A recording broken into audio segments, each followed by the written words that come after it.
Hey guys, tonight we're going straight into one of the weirdest bedtime routines in history, Victorian England.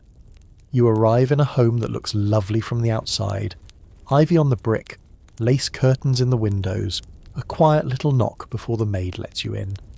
But once you're ushered up the stairs and shown to your room, things start to feel different. The hallway is narrow and the floor creaks beneath your feet. The wallpaper, faded roses and curling edges, smells like damp soot and something faintly medicinal. Your host gestures to a door and says, "You'll find everything ready for the night." Then she vanishes like a ghost. You push open the door. It's freezing. There's a small iron bed in the centre of the room, completely engulfed in thick covers. On the nightstand, a jug and bowl for washing, a stub of candle in a brass holder, and, curiously, a blackened metal pan shaped like a pizza peel. You tap it. It's warm. "That," says the maid behind you, "is the bed warmer. Coal. Don't touch the metal, it'll blister you." The bed itself is piled with a mattress so soft you could lose a cat in it. But you're more distracted by the peculiar setup at the foot. A stoneware pot with a wooden lid.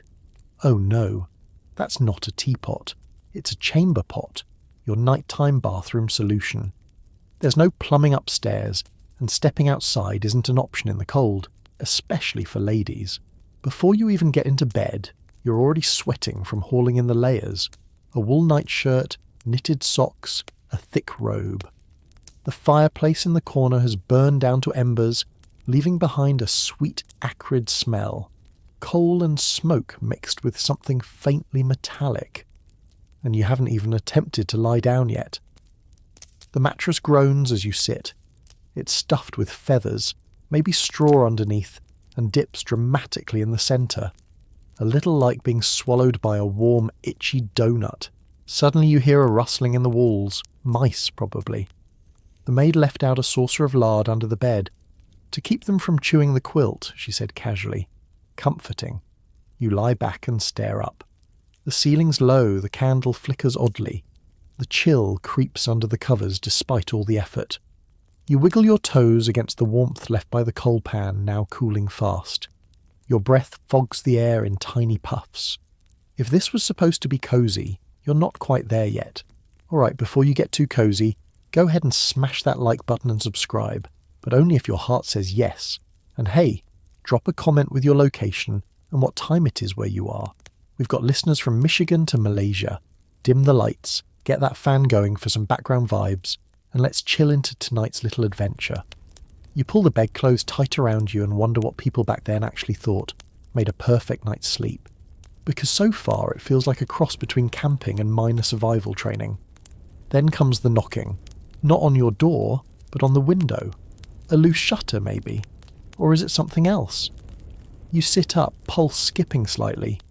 You suddenly remember what the host muttered earlier as she climbed the stairs. Don't mind the knocking. The night has its own rhythm here. And that, you realise, might be the understatement of the century. You try to ignore the knocking. It stops, thankfully, but then comes a creaking from the rafters. It could be the wind, could be the house settling, or it could be something older, something that's lived in the walls longer than the wallpaper. You remind yourself that this is just a guest room in a respectable Victorian home. It's not haunted. Probably. With the candle guttering beside you, you make a final inspection of your surroundings. There's no lock on the door, just an old-fashioned latch. The window panes are warped from decades of cold and condensation, distorting the moonlight into strange patterns across the floorboards. You start to understand why Victorians took nighttime so seriously. Why everything in this room, from the heavy drapes to the brick in your bed, is about survival. Not just survival from the cold, but from the unknown. You inch your feet toward the footboard and find the warmth has faded already. The hot coal pan that the maid used to heat your sheets has done its job for about 20 minutes. Now the mattress feels clammy, and the sheets hold the memory of the brick's heat, but none of the comfort. You try flipping the pillow, hoping for a cool side, only to find that both sides are cold. Not cool. Cold. And then there's the chamber pot. You had tried to ignore it before, pretend it wasn't there, but now, with your feet freezing and your mind racing, you can't stop glancing at it. It's just sitting there in the gloom, an unassuming vessel of dignity lost. What happens if you do need to use it? How do you even aim in the dark? Does someone come collect it in the morning? You sincerely hope it's not your job to carry it downstairs. You roll over and pull the covers higher. They're made of wool and something scratchier. Horsehair, maybe? Victorians loved their layers. Even poor families would pile on quilts, shawls, coats, and even carpets over the bed to trap body heat. But all that weight doesn't make it warmer, just heavier. You're trapped in a cocoon of mildly itchy suffocation, trying not to move because every time you do, cold air snakes in from the gaps. And still, you hear the distant ticking of the hallway clock, each second louder than the last. You wonder how children manage to sleep like this. Then you remember, they probably didn't. Victorian children often shared beds, sometimes 4 or 5 at a time. And not just siblings. Cousins, servants, even boarders could end up sleeping in shifts, feet to head, strangers breathing into each other's scalps. It hits you. This was luxury. A single bed, even with mice and chamber pots and cold corners, that was a blessing. You shift again, and the bed frame lets out a high-pitched creak that sounds far too human. The feather mattress rustles like dry leaves. Somewhere under you, the brick from the warming pan has rolled slightly out of place. It presses against your ankle now, no longer hot, but somehow still radiating an eerie discomfort, like it remembers being on fire and resents the cooling. You close your eyes. You try to think of warm things. You think of toast, which is ironic, because many a Victorian bedroom smelled exactly like toast, and not in a good way. That burnt, lingering odour wasn't from breakfast. It was from the coal soot drifting up through vents, or from the paraffin used in the warmer, or from a hasty attempt to start the fire with a bit too much kindling and not enough patience. The room settles. You're finally almost warm. Almost. But something in you knows this night is only just beginning. You wake up to the gentle scratch of wool against your cheek and the unmistakable weight of something ridiculous on your head. You forgot about the nightcap. At first you think you're wearing a stray sock. But no. The sagging, ruffled fabric drooping down the side of your face is very intentional. A long conical thing with a tassel at the end, tied beneath your chin in a delicate bow. If you weren't half asleep and mildly chilled, you'd laugh out loud. But here in the quiet gloom of the room, it's just another part of the nightly ritual. Victorians adored their nightcaps, both the fabric kind and confusingly the liquid kind. Brandy before bed, but we're not talking about that tonight. This one is purely textile. It itches slightly, and it doesn't stay put. Every time you roll over, it shifts, threatens to cover your eyes or slip down the back of your neck like a limp curtain. Still, there was a logic behind it. In the days before central heating, a large portion of your body's heat escaped through your head. So Victorians, especially those in drafty houses with no insulation, wrapped their heads tightly for bed. A sleeping bonnet wasn't just cosy, it was, to their minds, medically sensible. You run your fingers along the seams. It's hand-stitched, likely from cotton or linen, with a bit of embroidery at the edge. Not decorative, functional. Everything in this room is here for a reason, even if that reason feels absurd now. Across the room, you spot a second nightcap, neatly folded on the chair beside your guest bed. Clearly, the household expected a second sleeper. Sharing a room meant sharing gear. You sit up slowly, your headgear flopping like a wilted daffodil. The room has changed subtly in the dim light. A sliver of morning begins to sneak through the heavy curtains, but you're not getting up yet. There's still more to notice. Next to the bed is a little box made of wood and lined with flannel. You open it to find another Victorian sleep staple, the nose warmer. It's exactly what it sounds like. A tiny cloth pouch, like a miniature sock, worn over the nose to keep it from freezing off during the night. Some even came in velvet for the fashionable snorer.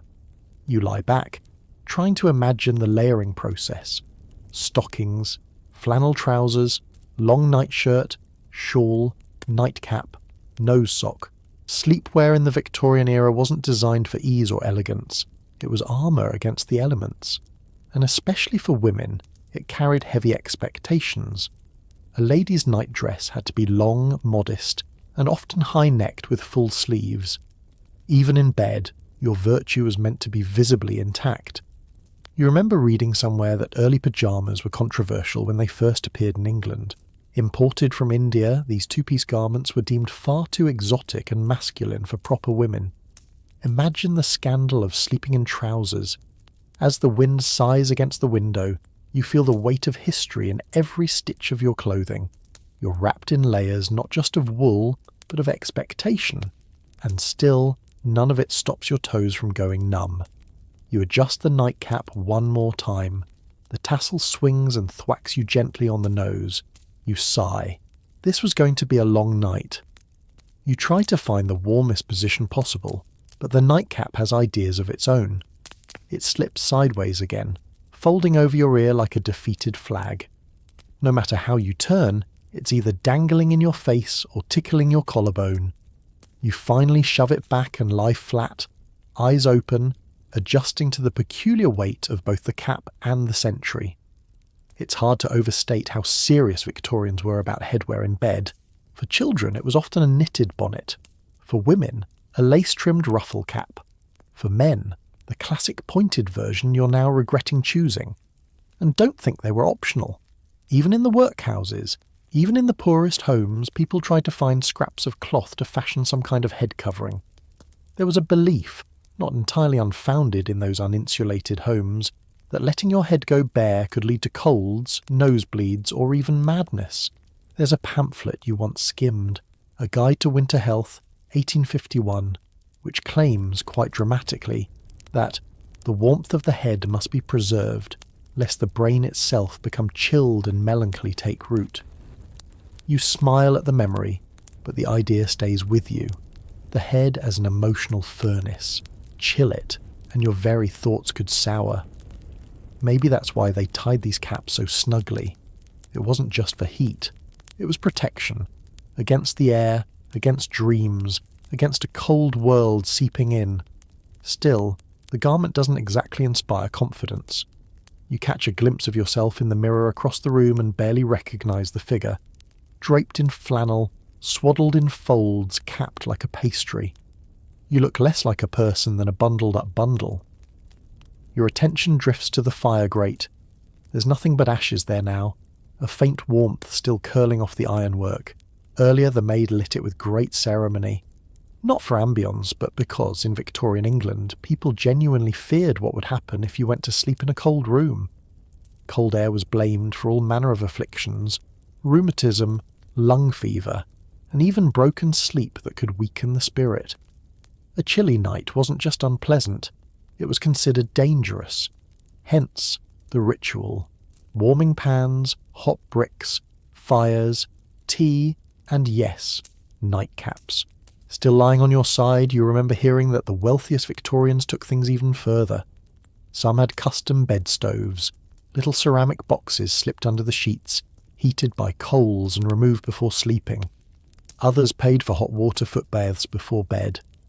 In the grand houses, footmen would pre-warm beds using heated irons wrapped in cloth, tucking them between layers until the mattress steamed. You've got a slowly cooling brick and a cap that's threatening to strangle you. Sleep begins to take over at last, slow and heavy. You let yourself drift a little, listening to the rustle of the curtains, the distant hoot of a night bird, the occasional scurry of mice overhead. The nightcap shifts one final time, resting gently over your temple. Strange how something so ridiculous can also be comforting. Maybe the Victorians were onto something. You exhale and close your eyes again. The bed creaks in protest, but you don't care. Not tonight. You're not alone in the bed.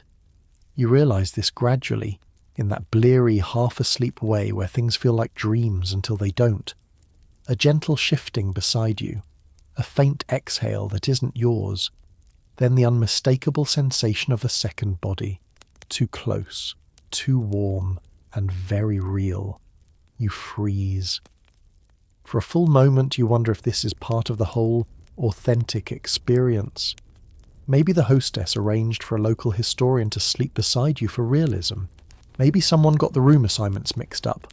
Or maybe, just maybe, this is exactly how things were meant to be. Welcome to the Victorian tradition of bed sharing, an entirely normal, if wildly uncomfortable fact of life for many people back then. You slowly turn your head. Thankfully, the shape beside you is fully clothed and snoring softly facing the wall. Probably harmless, possibly named Harold. In Victorian England, sleeping alone was a luxury most couldn't afford. Space was precious, heating was expensive, and beds were communal furniture. Children slept with siblings. Servants slept 2 or 3 to a mattress. Lodgers, travellers, and even total strangers were often paired up in inns and boarding houses without a second thought. It wasn't just about warmth, though that was part of it.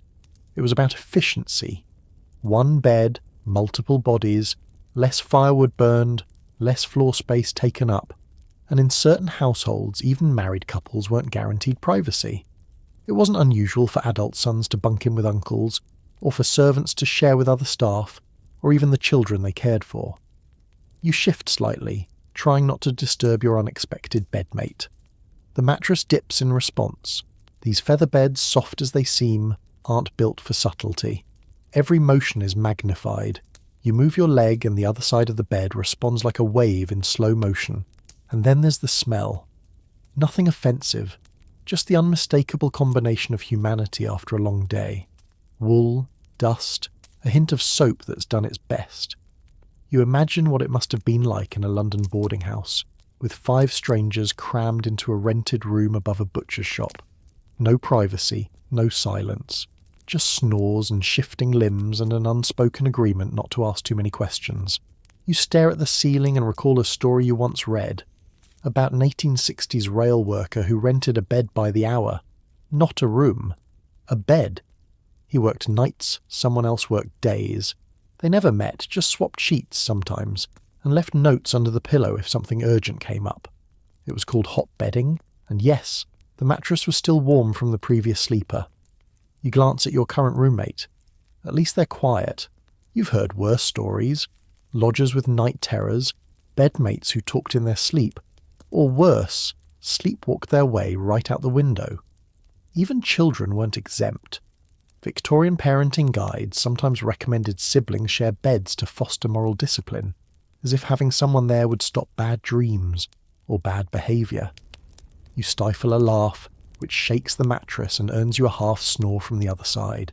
You're not sure what's more absurd, that you're sharing a bed with a stranger, or that you're starting to get used to it. The strange part isn't that there's someone else in the bed, it's that slowly but surely you begin to understand why it was normal. The room is still cold, the fire long dead. The brick at your feet may as well be a popsicle now, and yet, with another warm body beside you, there's a subtle shift in temperature, a soft buffer against the chill. This was the Victorian version of central heating, 2 humans in one bed. You hear a muffled grunt as your bedmate shifts again, tugging the blanket slightly. Not enough to start a war, but just enough to remind you, every inch matters. Suddenly you understand why so many Victorian households had bed rules, quiet agreements about blanket sharing, facing opposite directions or keeping to your half. Lo! You roll onto your side, careful not to elbow your companion, and find yourself facing the wall. It's close, closer than it should be in a room this size. The wallpaper here, more peeling roses, has been yellowed by decades of lamp oil and soot. There's a faint dent where the headboard once thumped rhythmically, perhaps generations ago. You imagine the room's history, the parade of sleepers that passed through it. Perhaps a governess once shared this bed with her pupil. Perhaps 2 maids slept here on alternate nights, or an ill uncle spent his last weeks on this mattress whispering for more coal. The bed remembers, even if the sheets have changed. And then there's the social strangeness of it all. Sharing a bed with a friend? Acceptable. A relative? Expected. But with someone of the same sex but different class? That could get complicated. A master sleeping beside a servant? Scandalous, unless necessity demanded it. And if that servant was a woman? Well, Now you're in a fog of innuendo and judgment that the Victorians would love to whisper about but never openly discuss. Yet it happened. Often. In fact, the working class rarely saw bed sharing as intimate. It was practical, efficient. People were too tired to read meaning into proximity. After 14 hours in a factory, you didn't care who was beside you, just that they didn't hog the blanket or snore too loud. You listen. Your bedmate is now fully asleep. Rhythmic breathing, slow and even. You envy them. Victorian etiquette books warned young women about the dangers of sharing beds at boarding schools or in domestic service. Emotional entanglement, they called it. And for men, the fear was moral degradation, the dreaded phrase, unnatural closeness. And yet, tens of thousands did it every single night. You think of hotel guides from the 1800s, where a bed for the night might mean a straw mat in a hallway, or a spot next to a coffin merchant in his underthings. There were no Yelp reviews, just crossed fingers and a coin handed to the porter. Even Queen Victoria herself, it said, sometimes bedded down with her ladies-in-waiting during travel, not out of preference, but out of protocol. You feel your own body drifting again. The weight of wool, the warmth of the other sleeper, the silence, finally, begin to lull you. In this strange bed, in this stranger time, you're beginning to understand the logic beneath the awkwardness. Sleep, in the Victorian world, wasn't just a private act.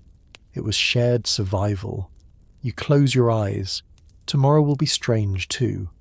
But for now, you surrender to the soft creak of the mattress and the warmth of your borrowed human heater. You wake again, not because of a sound, but because the air itself has changed. It's heavier, closer.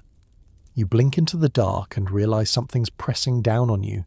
Not physically, but atmospherically. You reach out, and your hand brushes thick fabric overhead. A curtain, or more precisely a canopy. You'd forgotten. This bed is curtained on all sides. You fumble for the edge and peel it back. The rush of cool air is instant, damp, sharp, almost biting. And for the first time, you understand why the Victorians were so obsessed with shutting it out. This was the age of miasma, the belief that foul smells carried deadly diseases. And at night, nothing was more feared than night air. That invisible killer that seeped through windows and under doors, bringing with it cholera, consumption, and all manner of invisible doom. The answer? Seal the bed like a tomb. Curtains, canopies, valances. These weren't just decorative flourishes. They were health equipment. The wealthy had towering four-posters draped in heavy velvet or brocade. The middle class settled for calico or thick linen. Even the poor sometimes strung up shawls or stitched together spare blankets to make a sleep enclosure. You draw the curtain aside fully now, taking in the miniature world you've been sleeping in. It's like a fabric tent within a room, a microclimate, warm, stale, and oddly comforting. But also, strange. There's no airflow. Your breath lingers. You can smell everything. The lavender sachet tucked under the pillow, the coal smoke from earlier, the damp wool of your nightshirt. You imagine spending 8 or 9 hours in this curtain cocoon, night after night, breathing the same trapped air, waking up with your eyelashes damp. No wonder they thought air could kill you. The fear of night air was serious. Doctors warned against sleeping near open windows. Bed manuals suggested placing beds in the centre of the room, far from walls where cold could creep in.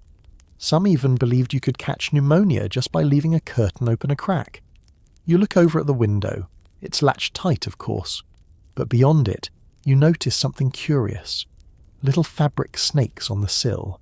Draft stoppers. Sausage-shaped tubes filled with sand or rice, placed strategically to block airflow. You smile. It's a war against the wind, and wind was only part of it. Smells were the real enemy. Bad smells were thought to carry death. The musty stink of a canal, the stink of the poor, the stink of illness. Entire neighbourhoods were labelled unbreathable, as if you could catch poverty by inhaling too deeply near the slums. So the answer was isolation, beds within beds, layers of linen and velvet and ritual. Close the curtains, light a perfumed candle, hang a pomander, trap yourself in a bubble of safety, and pray that no foul air seeped in during the night. You press a finger to the cold glass of the window. Beyond it, the world is asleep under a moonlit fog, but in here, you're sealed off, protected, or at least you're supposed to feel that way. You draw the curtain closed again, not out of fear, but out of habit. The temperature inside warms quickly. Your breath fogs the air again. It's not fresh, not exactly, but it is familiar now. And in a way, the Victorians weren't entirely wrong. It is easier to sleep when the outside world is shut away. You lie still beneath the curtains, listening to the muffled world beyond the fabric folds. Every sound is softened now. No creaks from the floorboards, no rustle of the bedmate across the mattress. Just your own breathing, amplified inside your cotton cocoon. It's oddly peaceful, and yet a little stifling.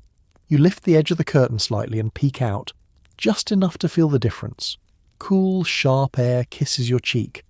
It's such a contrast that it almost feels dangerous, and to a Victorian sleeper, it was. That fear of night air wasn't just household superstition, it was baked into public health policy. Entire hospital wings were built to keep windows tightly shut after sunset. Parents were warned not to let their children sleep near open glass. In the London cholera epidemics, people fled cities not because of germs. They didn't know about germs yet, but because of the stench. Bad air was believed to be deadly, and it shaped how homes, beds, and even morality were arranged. Because yes, breathing badly could be seen as a sign of bad character. Letting in cold night air wasn't just careless. It could be taken as laziness, foolhardiness, a failure to protect one's household. You weren't just responsible for your own lungs, you were accountable for the entire room. So what did people do? They turned bedrooms into fortresses. Beds weren't just for rest. They were barriers, velvet curtains, canopies, underbed carpets to block floor drafts, heavy headboards that leaned away from outer walls. Some folks even stuffed cracks in the doors with wool or newspaper to trap the air inside. And in poorer homes, where all these luxuries were out of reach, they piled on whatever they had. Coats, rags, sacks, anything that could hold in the warmth and shut out the creeping chill. Even the phrase "getting into bed" took on new meaning. You didn't just lie down.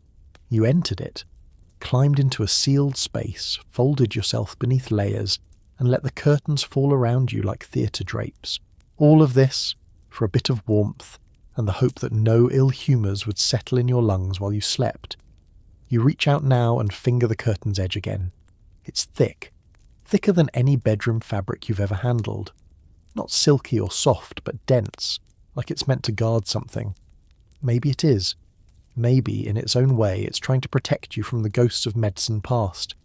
You think again of the poorer quarters of London.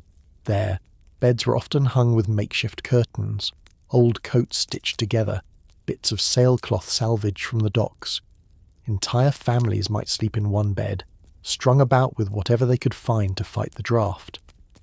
In some slums, people even built bed closets, wooden boxes with just enough space for one sleeper, shut with a door to keep the air out. Like a coffin, but cosier. And that wasn't the worst of it. In mining towns and tenement blocks, windows were nailed shut for the winter. Not to keep people in, but to keep death out. Open air meant cold, and cold meant coughing, and coughing meant losing your wages, or worse, your spot in the crowded bed you rented by the week. You lower the curtain now and settle back into your private tent of thick air and wool. It's strange how a piece of fabric can shift the entire mood of a night. Outside the curtain, there's space, sound, draft. Inside, there's just you and the warm, whispering dark. You close your eyes. The curtain sways slightly with your breath. And in this moment, sealed in like a letter under wax, you finally begin to understand what made Victorian sleepers so oddly devoted to their drapes. The next time you stir, it's because your foot touches something solid and unpleasantly cold. You recoil, reflexively kicking it away, and then immediately regret doing so. That wasn't a rat. It was the brick. The same heavy, coal-fired object the maid carefully wrapped in cloth and tucked near your feet before bed. The same one you were told not to touch directly unless you fancy a blister. Well, now it's loose and cold and pressing against your ankle like a lump of regret. You sit up slightly, wrestling the covers back. The feather mattress cradles your every movement with a slow, mushy sigh, making the task harder than it should be. It's like trying to escape a fond but over-enthusiastic grandmother. Eventually you find the brick, now cool to the touch and nearly as solid as a tombstone. You nudge it gently toward the foot of the bed, careful not to let it roll free and clunk to the floor. That's all you need. A loud bang in the middle of the night to rouse the household and explain why you were kicking incendiary objects in your sleep. Still, even cold, you're a little grateful for it. Because for a while, maybe the first precious hour of the night, that brick did its job. It radiated heat through the foot of the bed, gave you a false sense of luxury, and reminded you that in Victorian England sleep wasn't just a natural act, it was a battle plan. And the feather bed itself? That's another story. At first glance it looked like a dream, a soft, plush mountain of comfort. But once you sank into it, you realised the truth. It doesn't support you. It devours you. Your spine is now gently arched into a U shape. Your legs float higher than your torso. Any attempt to roll over takes both forethought and momentum, and worst of all, the more you move, the more the feathers shift, creating unexpected lumps in places you'd rather not mention. Feather beds were considered the ultimate status symbol in Victorian homes. Stuffed with goose or duck feathers, encased in ticking fabric, they were so prized that some families passed them down like heirlooms. But no one ever tells you that they have a mind of their own. There's an old saying from the period, "A bed too soft makes for a morning hard." You're beginning to understand why. Still, it beats the alternatives. If you weren't in a feather bed, you might be lying on a straw tick, a canvas sack filled with straw, hay or seaweed. These were cheap, widely used and prone to mould, mice and unfortunate squeaks. In poorer homes, people slept on wooden planks topped with old rags or sacks of wool scraps. And in workhouses, you didn't get a mattress at all, just a blanket on the floor, if you were lucky. But even feather beds came with problems. Too hot in summer, too cold in winter, unless you had that brick. And don't forget the maintenance. Every few months you had to beat the mattress outside with a stick to fluff it back into shape and drive out any unwanted residents. Feathers shifted, mould crept in, and over time the centre of the mattress sagged like a soggy pie crust. You lie back now, your head sinking once again into the soft hollow where others have surely sunk before you. It's like sleeping in a warm, slightly judgmental marsh. You try shifting your weight, hoping to find a new spot that isn't already moulded to the outline of your historical exhaustion. But the feather bed resists. Every inch of it seems determined to cradle you like a soft, deflated bear hug. You're not quite lying down. You're being absorbed. And yet, it's weirdly comforting. Victorians saw their beds as more than just furniture. They were status symbols, investments, even spiritual sanctuaries. A well-made bed, particularly in the middle and upper classes, was part of the daily display of moral order. Each morning it was fluffed, tucked and admired like a floral arrangement. A dishevelled bed? That hinted at sloth, or worse, poor upbringing. There were entire handbooks on how to make a proper Victorian bed. Step 1. Shake the feather mattress with enough force to terrify nearby pets. Then layer it with linens, bottom sheet, tightly tucked, top sheet, smooth but not stretched, woolen blanket, counterpane, and finally the feather-filled eiderdown, like a pastry topping for your personal sleep pie. Tidy, orderly, morally upright. You glance now at your own disarrayed pile of bedding, and by Victorian standards you are clearly on the road to ruin. Still, the eiderdown is the one thing holding in warmth now that the brick has gone cold. It's a strange object, heavier than a blanket but somehow airier, like sleeping under a stuffed cloud. The stitching has gone slightly lumpy over time, so the feathers bunch together in patches, leaving warm zones and cold gaps like some strange internal weather system. You shift again and feel something crinkle beneath you. Ah, the bed rubber. Not exactly a romantic term, but very much part of the setup. It's a waxed cloth, laid between the mattress and the bottom sheet, meant to protect the bed from accidents, spilled tea, overfilled chamber pots, or the occasional nightmare-induced mishap. Some were made of oiled silk, others of gutta percha, a rigid plant-based rubber. Either way, they made a faint crackling noise every time you moved, reminding you that sleep here was regulated. You wonder how anyone ever managed to sleep soundly, surrounded by all this effort and etiquette. But then you remember, they were tired. Most Victorians worked long, brutal hours. Factory shifts that ran 14 hours, domestic servants who rose before dawn and collapsed after midnight, rural labourers who hauled, chopped, stitched or cleaned until their hands cracked. By the time they reached their beds, comfort was a luxury. What mattered was warmth, rest, and the faint illusion of privacy. You close your eyes, trying to feel what they might have felt. The gratitude of being horizontal, the ache in your bones muffled by feathers, the fading sting of cold feet slowly thawing under layers of wool and quilt. And even the brick, yes, even that miserable lumpy hunk of coal-fired stone, was once welcomed like a friend. You understand now why bedtime was a ritual. It had to be, because the world outside was harsh, unpredictable, and often cruel. But in here, beneath curtains, between feathers, above warm bricks and wax cloths, there was control, there was softness, there was, if not peace, at least pause, and for the Victorian sleeper that was enough. You're just beginning to drift again, sinking into the marshmallow prison of the featherbed, letting the last warmth from the vanished brick cling to your toes, when you hear a whisper. Not from the bedmate, not from the wind. It's coming from the far side of the room. Soft, trembly, barely more than breath. You freeze. Then another voice answers it. Louder, dramatic, female. I told her not to open the drawer, I warned her. And now your eyes are wide open. Because of course, they're telling ghost stories, in the dark, at bedtime, just as the Victorians were known to do. You peel back a corner of the bed curtain and squint toward the source. There near the fireplace 2 young women sit cross-legged on a rag rug hunched together over a candle stub in a teacup.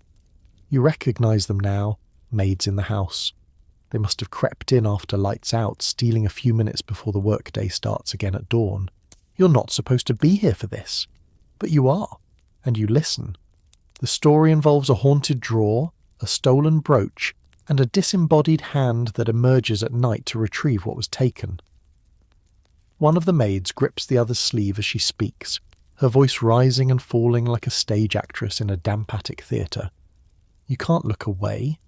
Victorian bedrooms weren't just places for sleep. They were stages, and ghost stories were a nightly tradition, especially for those who shared rooms or worked in service. In boarding schools, factory dormitories and maidservants' quarters, girls huddled together after dark and swapped tales of grey ladies, headless soldiers, and cursed objects. It wasn't just fun, it was ritual. Many Victorians believed that nighttime was when the spiritual and physical worlds were closest. The veil between realms thinned. And dreams were doorways. If a dream was vivid enough, or repeated enough, it was taken seriously. Entire books were written to interpret them. Dream guides bound in leather, with dog-eared pages on black dogs, falling teeth, or weddings gone wrong. You shift slightly in the bed. The mattress groans and the girls fall silent. One of them turns her head, eyes wide. You don't move. She leans closer to her companion and whispers, "It's just the ghost bed. Don't worry." The other nods, as if that's a perfectly reasonable explanation.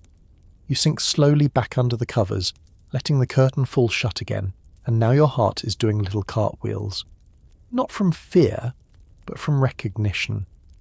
Because suddenly, the room feels like a memory, a moment suspended in lamplight, shivering voices and shared dread.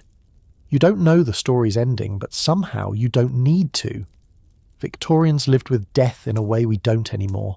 It was always nearby. Disease, childbirth, accidents. And when someone died, the rituals took place in the home, sometimes in the very bed you're sleeping in. No wonder ghost stories flourished. They weren't just entertainment, they were a way to process grief, fear, and the unanswered questions that lingered when someone simply vanished from the dinner table.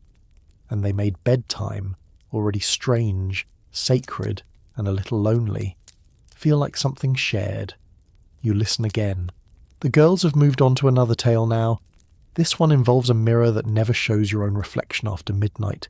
You pull the covers over your head, just in case. Beneath the blankets, your breath warms the small cocoon around your face, but you're not quite ready to close your eyes again. Not after that bit about the mirror. You peek from beneath the covers and listen as the voices continue. Lower now, reverent almost. The cadence has shifted. This isn't just a scary story anymore, it's become something more ritualistic, almost confessional. The girl with the sharper voice says she once dreamed of a man in a black coat standing at the end of her bed. He didn't move, just pointed to the wall. When she woke, there was a crack in the plaster exactly where his finger had aimed. You feel a chill creep across your scalp. The other girl says her sister dreamed of water, rising water, night after night for a week. Then came the flood. It washed away their family's shop. Dreams mean things, she whispers, and you realise this isn't performance, it's folklore. To Victorians, dreams were more than idle brain static. They were seen as signs, warnings, sometimes even moral messages from the beyond.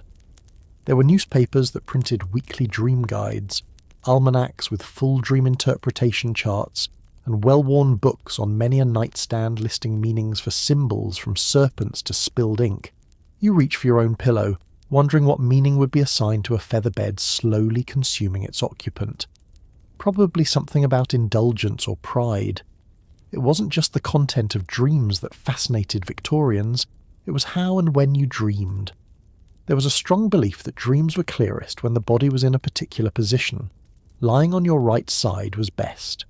Stomach sleeping, on the other hand, was thought to invite sinful thoughts or even demonic influence.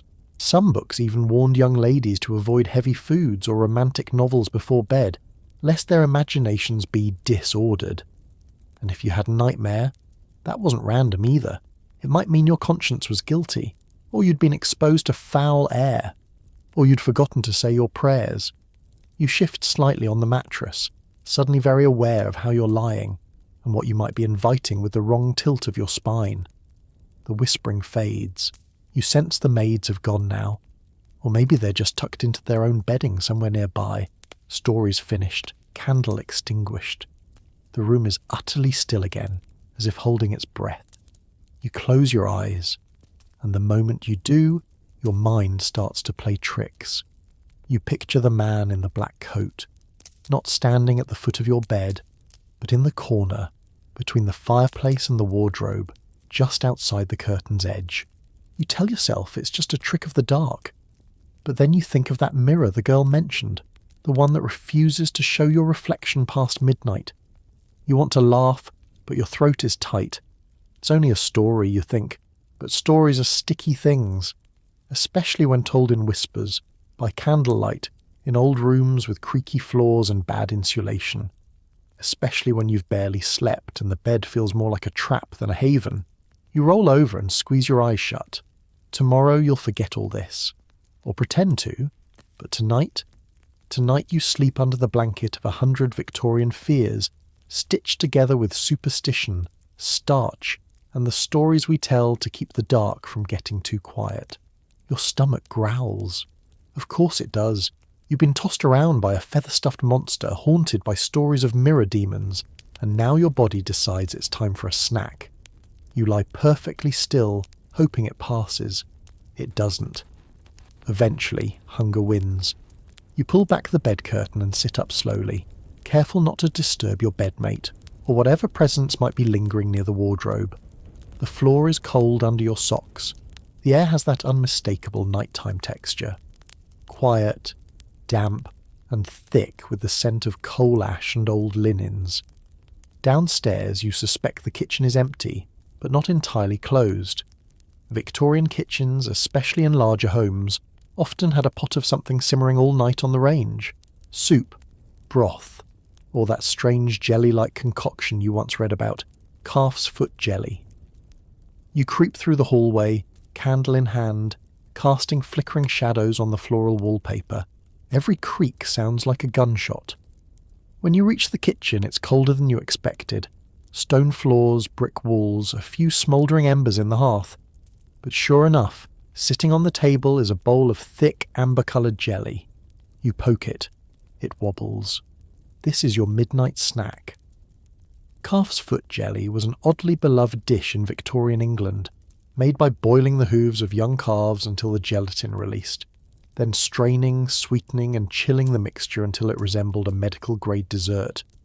It was eaten hot or cold, alone or flavoured with lemon and wine, sometimes served to invalids, sometimes to children, and sometimes, oddly, to people who struggled with nightmares.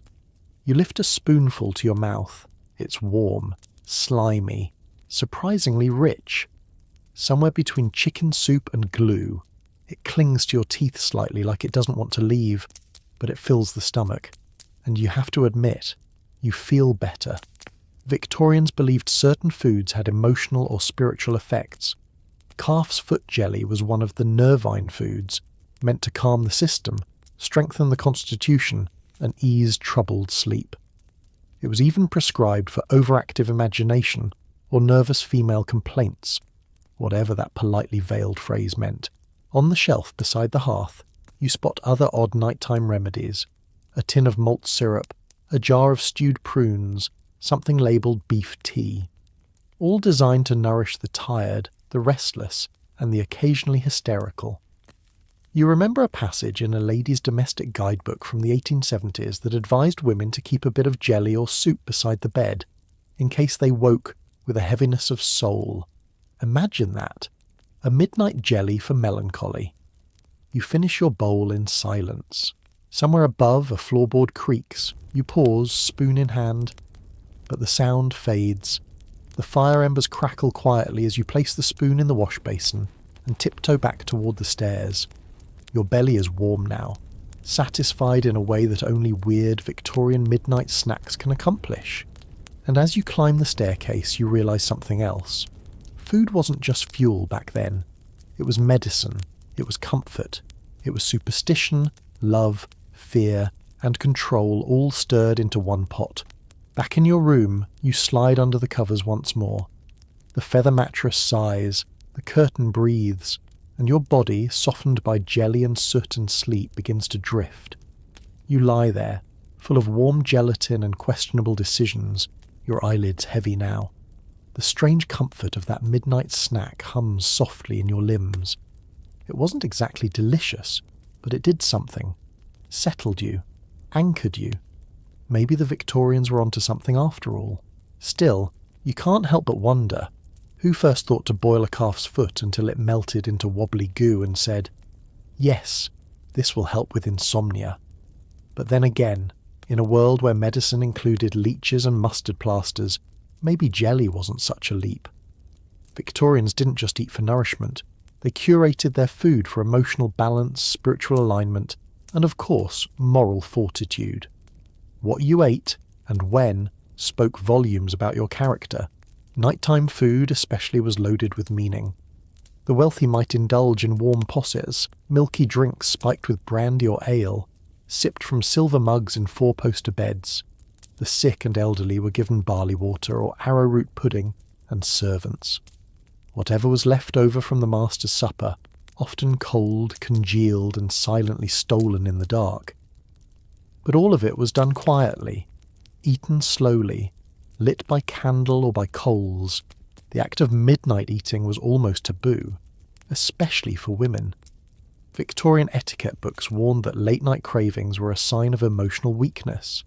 If you woke up hungry, you were probably overindulging during the day, or worse, suffering from spiritual imbalance, which is exactly why many women kept their snacks hidden.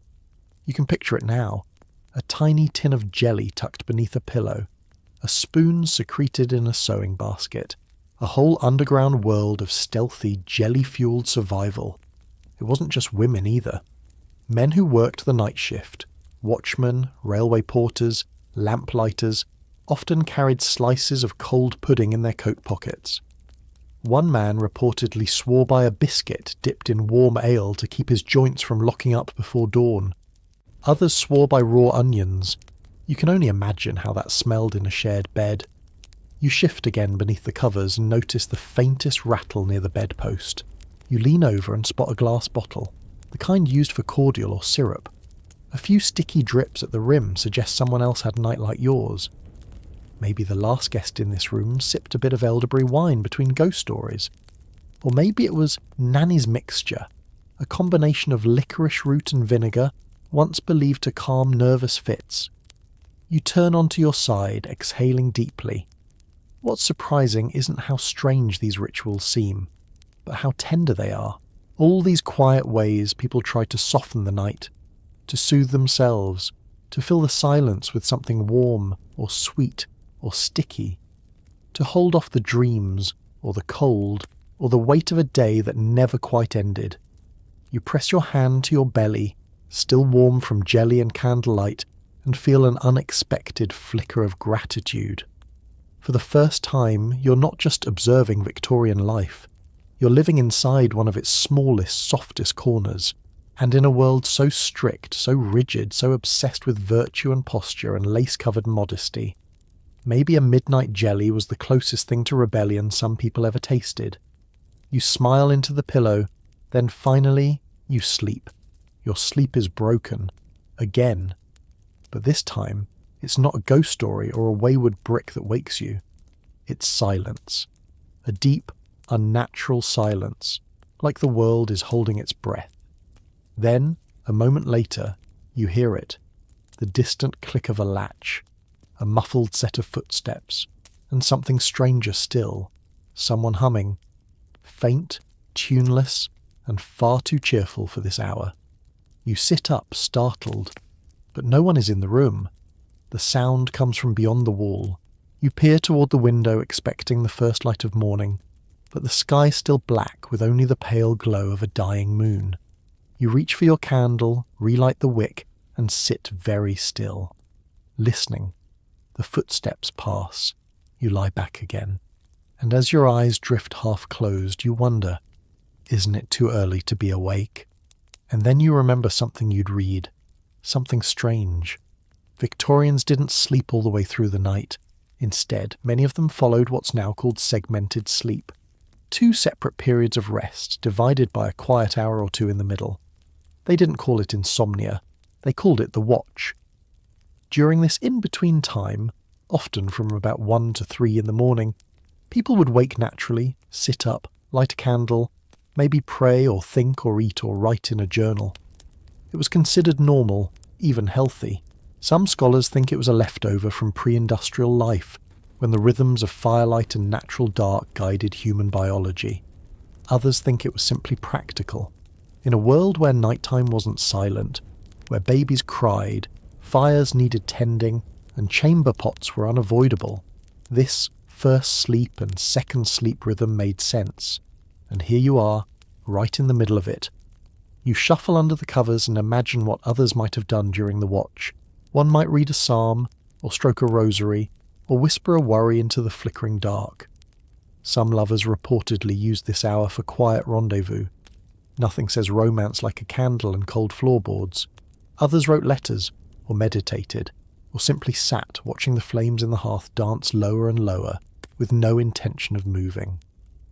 You glance at the tiny desk in the corner of the room. It's bare except for a thin leather-bound book. You slip from bed, again, and open it. Inside, a few pages of careful looping handwriting. A dream journal. Of course. Victorians were obsessed with dreams, not just for entertainment, but for interpretation, spiritual insight, even physical diagnosis. There were entire dream dictionaries printed with meanings. Dreaming of teeth meant a death in the family. Flying signalled ambition. A white horse meant prosperity, unless the tail was braided, in which case it meant betrayal. Obviously. You skim the pages. One entry catches your eye. 2:12 a.m. Dreamt I saw mother's brooch glowing in the wash basin. When I reached for it, my hand went through. Woke up with aching knuckles. You close the journal gently and set it back down. It's no longer strange to you. This quiet hour. This floating space between sleep and waking, dreams and dishes, night and nearly morning. Back in bed, you fold your hands over your stomach and let your mind wander. You wonder what you'll remember from tonight. The feather bed that swallows you whole? The jelly? The girl's story about the man in the black coat? Or this strange, stolen hour where nothing happens and yet everything feels awake? The room feels different now. Not darker, not lighter. Just suspended. You lie there in the quiet stillness of the watch, your eyes open, your breath steady, not quite dreaming, not quite thinking. It's a space outside of time, where the world feels paused, like it's waiting for something. And in this strange in-between, you begin to notice things. The faint scent of soot clinging to the curtain, the hush of your breath fogging the inside of the fabric cocoon, the slow, deliberate creak of the wooden frame as you shift the weight of one arm. You're not restless. You're alert in a way you weren't before. Maybe that's why so many Victorians use this hour for quiet reflection. There was something sacred about it. A time to reckon with yourself, without noise, without duty, without anyone watching. Just you and the dark and the sound of your own heartbeat in your ears. Not everyone spent this hour alone, though. You recall reading that some families actually planned for the watch. Mothers would nurse babies. Fathers might slip downstairs to stoke the fire or smoke a pipe in the cold scullery. In certain rural communities, neighbours would even visit one another briefly, exchanging news or herbal remedies, all in whispered tones over candlelight. Imagine knocking on your neighbour's door at 2:30 a.m. today, holding a pot of chamomile and asking, "Trouble sleeping?" And yet, for them, it wasn't odd, because the concept of sleep as a single block hadn't yet taken over. That didn't happen until artificial light became widespread. Gas lamps, then electric bulbs. That's when society began pushing for productivity, efficiency, and sleeping through the night in one unbroken stretch. But here, in the soft hush of 1850, sleep was a conversation, not a command. You flip onto your back and stare into the dark again. Somewhere in the house, a floorboard sighs. Not a step, just the house remembering something. You find yourself drifting back to the dream journal on the desk, the way the ink curled, as if written with a careful hand and a flickering lamp.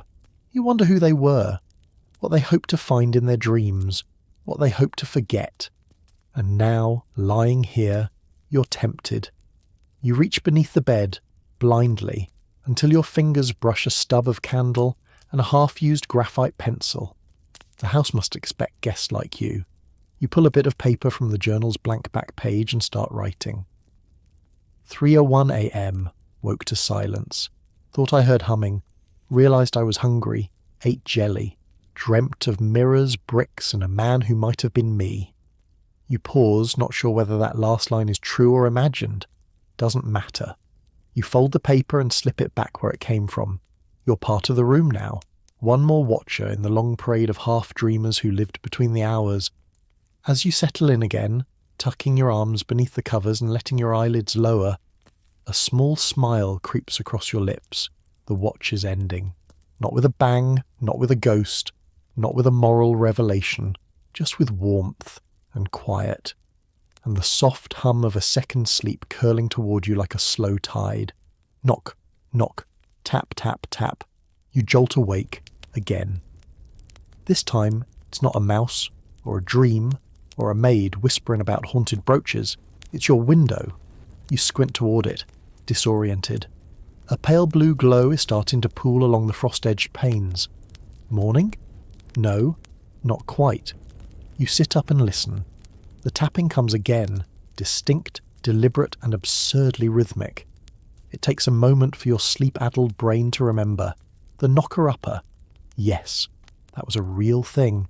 In the days before alarm clocks became widespread or reliable, especially for the working class, certain early risers in Victorian towns made their living by waking others up. These knocker-uppers walked the streets at ungodly hours, tapping on windows with long poles, light sticks, or even hollow tubes filled with dried peas, and they were surprisingly precise. You stumble out of bed and shuffle to the window. Sure enough, standing on the cobblestone street below is a bundled figure, coat, cap, and a long wooden rod in hand, staring up at your window with the glazed patience of someone who's done this 300 mornings in a row. He raises the stick and gives another light tap-tap. You raise a hand in acknowledgement, though you're not sure he can see you. Then he turns and disappears into the morning fog, off to rattle the next window on his list. It's oddly comforting. The knockers were especially vital in industrial towns, where factory shifts started before sunrise, and lateness meant losing pay, or your job altogether. Some were employed by factories themselves, others took payment directly from households. A few earned their keep by waking entire streets, marching a pre-dawn route like roosters on commission. And no, they didn't wake themselves with other knocker-uppers. The best had internal clocks, human alarm clocks, honed by habit, hunger, and the knowledge that if they failed, someone else would take their job. You returned to bed, half amused, half unsettled. Imagine trusting your livelihood to a guy with a stick and a good memory. Still, it worked. Even Charles Dickens wrote about knocker-uppers, fascinated by their punctuality and odd dignity. In some parts of northern England, the job lasted well into the 20th century, long after clocks became common, because people still trusted people more than machines. You slide back under the covers, though it's no use now. You're awake. But the second sleep left you relaxed, and the sound of the knock, the polite persistence of it, feels strangely elegant. There's a certain Victorian rhythm to it, human precision, quiet duty, shared structure. Even your sleep, you realise, isn't entirely your own. It belongs to the schedule, to the man with the stick, to the routines that ripple across rooftops, through curtained rooms, into coal-warmed beds like yours. Not all knocker-uppers use sticks. Some prefer dried peas and blowpipes. Yes, blowpipes. You picture it now. A wiry woman in a bonnet and shawl, leaning toward your second-floor window with a brass tube and puffing dried peas at the glass until you stirred. A ridiculous mental image, and yet historically accurate.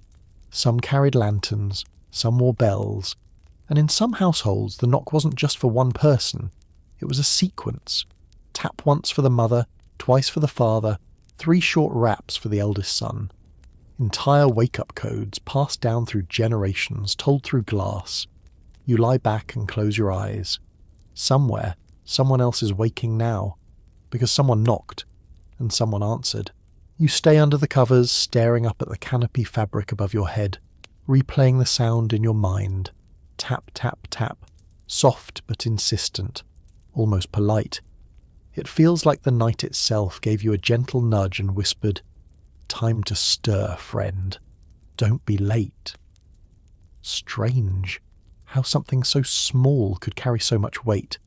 For the Victorians, that knock wasn't just a wake-up call, it was survival. Factories ran on strict schedules, bells clanged at dawn, and foremen didn't forgive tardiness. Miss your shift once, and you lost wages. Miss it twice, and you risked your position entirely. Families lived paycheck to paycheck, and the knocker-upper's tap was often the thin line between keeping food on the table or going hungry. And these human alarm clocks weren't always men. In fact, many were women. Widows especially often took up the trade to earn a living. Some were known to walk their routes with long bamboo canes, tapping windows with almost musical rhythm. Children sometimes followed them, giggling as if they were watching a parade of the world's earliest timekeepers. You picture a widow in a wool shawl, lantern swinging at her hip, her cane tapping upward at rows of glass panes in the dim gaslit dark. Every rap was a small promise kept. Every window answered meant another coin in her pocket. Some knockers had reputations for punctuality so sharp that people trusted them more than church bells. Imagine being that dependable, known on your street as the person who could carry time itself in your bones. And of course, not everyone appreciated it. There are stories of bleary-eyed tenants who leaned out their windows and hurled insults, or worse, chamber pot contents, down at their knocker-uppers for arriving too eagerly. The irony, they were usually the same people who begged for an extra knock the next day. You can't help but laugh softly into your blanket at the thought. Still, the tap at your own window lingers in your ears. It's more than a wake-up. It's a reminder that even sleep was woven into the social machinery of the Victorian age. Your rest wasn't just yours, it was scheduled, guarded, interrupted and regulated by others. Even your dreams had deadlines. You roll onto your side, closing your eyes again, though you know the next phase of sleep won't last long. Morning is stretching her limbs outside, prying open the curtains with light, but for just a moment you let yourself sink back into the half-dreaming state, comforted by the thought that someone outside is still walking the cobblestones, tapping windows in the fog, nudging the world awake one pane at a time. The last thing you hear before drifting is the faint echo of that rhythm. Tap, tap, tap, as if time itself had a wooden stick and was keeping beat on the glass of your night. You roll over, pulling the quilt up to your chin, only to realise something very odd. You're still dressed, entirely, from throat to toes. The long flannel nightshirt clings to you, the thick socks itch around your ankles, and that traitorous nightcap has flopped over one eye again. You reach to tug it back and sigh. This is no accident. This is Victorian sleepwear, and it was never about comfort. It was about decency. In a world where multiple people often shared a room, or even a bed, the way you dressed for sleep mattered. You couldn't just climb in half-clothed. Even married couples often slept fully buttoned, laced, or tied into garments that hid more than they revealed. Because in Victorian morality, modesty never clocked out. You glance at your sleeves, long, loose, gathered at the wrist with a little ruffle. You'd laugh if it weren't so restrictive. And the neck, buttoned high, practically grazing your jaw. Forget breathing freely. Forget rolling over comfortably. This outfit wasn't designed for you. It was designed to keep propriety intact, even at 3 a.m, and if you thought women had it bad, men weren't off the hook either. The classic striped nightshirt hung like a monk's robe, usually paired with the dreaded cap. It made sense in a drafty house, but it also meant you looked ready to deliver a sermon rather than crawl into bed. You shift your legs and feel the faint pinch of something stiff at your midsection. You sit up suddenly. No, surely not. Yes. Your hostess had insisted earlier that you lace lightly before retiring, which means you are in fact lying here wearing a corset, a loosened one, yes, but still, a cage around your ribs even as you try to sleep, and this wasn't unheard of. For many Victorian women, removing one's corset entirely was considered indecent, even dangerous. Medical warnings claimed that the body might collapse, or the organs might drift, if left unsupported overnight. So, many women endured the squeeze for 24 hours a day. You exhale carefully, trying to imagine 8 hours of sleep like this. No tossing freely, no curling into a ball, just rigid posture enforced by whalebone and lacing, even as you dream. Meanwhile, pajamas, those now familiar two-piece sets, were still new and controversial. Imported from India, they were seen as scandalously foreign, and worse, like trousers. Women in trousers, even for bed, social blasphemy. Yet by the end of the century, pajamas would catch on among men, slowly trickling into women's wardrobes too. But right now, in your stiff flannel gown and half-laced corset, pajamas feel like the invention of the gods. You tug the covers higher and glance at the extra set of clothing folded neatly on the chair. Spare sleepwear. Always prepared in case of fire, unexpected guests, or midnight disturbances. Because heaven forbid you be caught in less than modest attire if you had to dash outside or face a stranger. Your body is swaddled, layered, bound. Not free to rest, but dressed to prove a point. And the point is clear. In the Victorian world, even your dreams had to be modest. You shift uncomfortably, tugging at the nightshirt's collar. It's stifling, really. The fire has died, the air in the room is sharp with coal dust and frost, but somehow you're still sweating under the layers. You think of your own century, where sleeping in a t-shirt or less is normal. Here, that would have been practically scandalous. Because in the Victorian mind, what you wore in bed reflected who you were out of it. A neat, modest nightgown meant you were disciplined, respectable, and orderly. Rumpled clothes, or worse, none at all, that signalled weakness, moral looseness, even sin. Household manuals lectured mothers to monitor their children's sleepwear, lest indolent habits form in the absence of correct attire. Imagine, even your pajamas were part of your moral report card. You glance again at the corset binding your ribs. Loosened stays, yes, but still tight enough to remind you of the Victorian obsession with structure. The body had to be shaped, held, confined, even at rest. There were stories of women fainting upon lying down because they hadn't loosened their laces enough, though etiquette books scolded against unlacing fully. After all, a respectable woman was supposed to rise from bed just as controlled as when she lay down.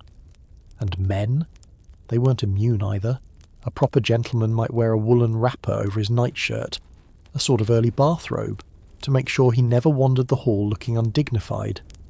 Wealthy bachelors even had embroidered nightgowns, monogrammed like dinner jackets. You picture it, rolling over in bed with your initials stitched in gold thread on your chest, just in case someone inspected you at midnight. The absurdity makes you smile, but it also drives home a truth. Victorian society didn't really allow for private selves. The eyes of morality were everywhere, even in the bedroom, even in the dark. You run your fingers along the thick seams of the gown, wondering how many stitches went into it. Some were hand-sewn by mothers or wives. Others, in wealthier homes, were purchased from shops that specialised in trousseau and intimate garments. The finest versions were made of lawn or cambric, trimmed with lace so delicate it seemed designed less for warmth than for showing off, albeit discreetly, during household inspections. And of course everything had to be washed. That meant laundry days of boiling linens, scrubbing wool, and starching collars so stiff they could nearly stand on their own. Servants heaved the wet bundles through mangles and stretched them to dry by smoky fires. Also, the master and mistress could appear morally upright even while unconscious. You sigh and roll back onto your side. The nightcap slips over your eyebrow again, the tassel brushing your cheek. You could toss it aside, but the idea of being discovered bareheaded, even here, even now, feels oddly transgressive. So you leave it on. Lulled by the absurd weight of propriety stitched into every seam, you finally begin to drift again. Swaddled like a moralised parcel, dreaming not just your own dreams, but the dreams the Victorians believed you should have, your throat is dry. Not just dry, scratchy, raw, as though you've swallowed the soot lingering from last night's coal fire. You cough once, then twice, and the sound echoes in the small curtained chamber like a cannon shot. Your bedmate stirs, mutters something, and pulls the covers tighter around themselves. You sit up, throat burning, eyes watering. And then you remember, Victorians had a solution for this. On the bedside table sits a glass bottle with a cork stopper. You lift it and tilt it toward the candlelight. A pale liquid inside, slightly cloudy, faintly herbal. You pull the cork and take a cautious sniff. Lavender, a hint of camphor, and something sharper, like vinegar. This, you realise, is a sleep draught, but not the dangerous opium-laced laudanum you've read about. Instead, this house favours something gentler, a blend of herbs, oils, and aromatic extracts meant to ease the lungs and calm the nerves. You take a small sip. The taste is sharp, almost medicinal, like chewing on a garden at midnight. But almost instantly your throat relaxes, soothed by the strange cocktail. Victorian households often prepared these kinds of homemade remedies. Lavender water was one of the most common, thought to calm hysteria, ease sleeplessness, and freshen the air. Camphor too was popular. People believed it could ward off bad dreams and cleanse the lungs. Mothers rubbed it on children's chests before tucking them in. You settle back against the pillows, breathing easier now. The scent lingers on your tongue and in the back of your nose, sharp but oddly refreshing. And this was just one of many sleep aids in the Victorian arsenal. a sprig of rosemary pinned inside a pillowcase, a sachet of dried hops hung above the bed, vinegar sprinkled on the sheets, even onion syrup which some swore would cure a restless night as long as you endured the smell. The logic was always the same. If night air was dangerous, then perfume the air yourself. Mask it, tame it, fill it with aromas that signalled health and safety. You draw the curtain back a little and glance at the washstand. There, a small bowl of dried flowers rests, clearly meant to fragrance the space. Potpourri, heavy with rose petals and cloves. Its scent mixes with the lavender draft still on your tongue, creating a heady haze of Victorian aromatherapy. Was it effective? Perhaps only in the way rituals always are, by convincing the mind that safety has returned, that the body can surrender. You stretch your legs beneath the covers and let the faint scent settle over you like an invisible quilt. The coughing has passed, the draft has done its work, and for the first time in hours you feel the possibility of true rest creeping back. You smile faintly, realizing that in this world sleep wasn't just sleep. It was something cultivated, curated, managed like a garden, and each herb, each scent, each ritual was another flower planted in the hope of a dream. You close your eyes, and this time the dark feels kind. You settle deeper into the bed, the faint perfume of lavender still hanging in your nose, when you notice the small collection of bottles lined up neatly on the washstand. You hadn't seen them before, glass vials, each with handwritten labels curling at the edges. You rise, candle in hand, and lean closer. Chamomile tonic, valerian syrup, pennyroyal infusion.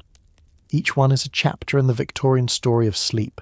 Chamomile, you know, gentle, soothing, still sipped in teacups today. But valerian, that was the era's great sedative root, praised for its ability to quiet nervous agitation, and sometimes even called the poor man's opiate. Housewives brewed it in strong teas, pungent and earthy. The taste so bitter some mixed it with honey or sugar to mask the shock. Pennyroyal is stranger still. Not just a culinary herb, but one linked to women's health, used controversially as a menstrual regulator, even though doctors warned against overuse. Yet here it is, listed plainly as a nighttime aid, meant to calm cramps and coax the body into surrender. You tilt one of the bottles. The syrup inside glows dark amber, catching the flicker of your candle flame. You can almost see the care that went into making it. The herbs steeped, the liquid strained through cloth, the sugar stirred in slowly until it thickened. Not purchased in some anonymous shop, but crafted right here, in a kitchen by lamplight, like medicine passed down from mother to daughter. The Victorians lived at a crossroads of science and superstition. Germ theory was only just emerging, yet households clung to folk remedies with fervour. Lavender and camphor might genuinely ease breathing, valerian might calm a nervous system, but it was the ritual that mattered most. The pouring of the draught, the sniff of the cork, the whispered reassurance that the herbs would keep you safe till morning. You imagine an anxious child being handed a spoonful of syrup, told to swallow bravely, or a sleepless servant sipping from a chipped teacup before collapsing onto her straw mattress. In both cases, the taste was secondary. What mattered was the sense of being cared for. And it wasn't just herbs. Some households swore by warm milk laced with nutmeg. Others burned frankincense or resin in tiny brass censers to perfume the air. A few even tucked apples into their nightstands, believing the scent of fresh fruit could purify a bedroom. It sounds odd now, but in an age terrified of bad airs, purity of scent was purity of health. You sip again from the lavender draught, letting the faint sting of camphor settle across your tongue. It isn't delicious, but it's grounding. You set the bottle back among its siblings, each one like a sentry standing watch through the night. Back in bed, you realize you're no longer fighting against sleep. Your limbs feel heavy, your breath deepens, and the absurdity of nightcaps, feathers, bricks, and chamber pots drifts from your mind like smoke through the cracks of the curtains. For once, you're not just lying down, you're being carried by herbs, by ritual, by the odd, fragrant care of a household that truly believed sleep could be brewed in a bottle and sipped from a spoon. And tonight, maybe they're right. You wake slowly, not from sound, but from discomfort. A creeping ache in your shoulder, a pinch at your neck, a stiffness in your lower back that feels like you've aged 50 years overnight. You stretch, and immediately regret it. Every joint protests. Your hips sink unevenly into the mattress, and your pillow has somehow folded itself into a lumpy triangle of betrayal. You are quite clearly sleeping wrong, but if you'd been a proper Victorian, that wouldn't be your decision to make. You roll over slowly, bones creaking, and remember something you read once. Victorians believed there was a right way, and a moral way, to sleep. Not just the time or the attire, but the actual position of your body, the angles, the posture, the symbolism. Back then, sleeping posture wasn't a matter of preference. It was prescription. Lying on your back, suspicious. That was thought to invite vanity, sensual dreams, or worse, spiritual laziness. Sleeping face down, practically criminal. Doctors warned that it pressed too heavily on the chest and stirred impure thoughts. The recommended pose was always the same: on your right side, body straight, legs extended modestly, hands either folded gently at the chest or tucked under the pillow, not beneath the body, and certainly never tangled around anyone else. It was called the Christian sleep. Some etiquette books even included diagrams. Your arms here, ankles not touching, eyes closed softly, not too tight, so as not to disturb the features. To sleep beautifully with composure and discipline was to sleep well. And if you failed, if you snored, shifted, or, heaven forbid, talked in your sleep, that too could be a mark of weak character. Sleepwalking was viewed with suspicion. Night terrors were thought to be a punishment for guilty consciences. Restless limbs could indicate an excess of temperament. Even sleep was a kind of performance. You stretch your neck carefully and glance at the bed frame, a narrow brass-rimmed construction just wide enough for one body, possibly two if neither had personal boundaries. Victorian beds were often deliberately small. Why? To discourage sprawling, to keep the sleeper aligned, composed and compact. Children were even taught to practice their sleep posture, lying still for a few moments before closing their eyes, breathing evenly, reciting a small prayer, folding their hands. It was bedtime choreography. And if all else failed, there were tools. Some people tied ribbons around their wrists to keep their arms from flopping. Others placed bolsters, firm, sausage-like pillows, at their backs to prevent rolling over. One woman reportedly slept each night with a thin board tucked behind her spine to ensure moral alignment and good digestion. You shift again, trying to mimic the proper pose. Right side, legs out, hands folded. It's awkward, overly formal, like posing for a funeral portrait. You can't imagine sleeping like this for more than a few minutes. But then again, they didn't ask sleep to be comfortable. They asked it to be correct. And for the Victorian mind, correct sleep led to correct thought, which led to correct behaviour. Everything flowed from the posture of your unconscious body. You exhale and try to hold the pose, but your left shoulder begins to throb almost immediately, and your knee keeps slipping out of place. It's like trying to nap while posing for a marble statue. Still, for a brief moment you wonder, what would it feel like to sleep so still, so composed, so good, that even your dreams lined up neatly behind you? You hold the Christian sleep position for as long as you can. 10 seconds, maybe 12. Then your shoulder begins to burn, your hip sinks deeper into the unforgiving mattress trench, and your left arm, dutifully folded, goes numb with theatrical defiance. Nope, not sustainable.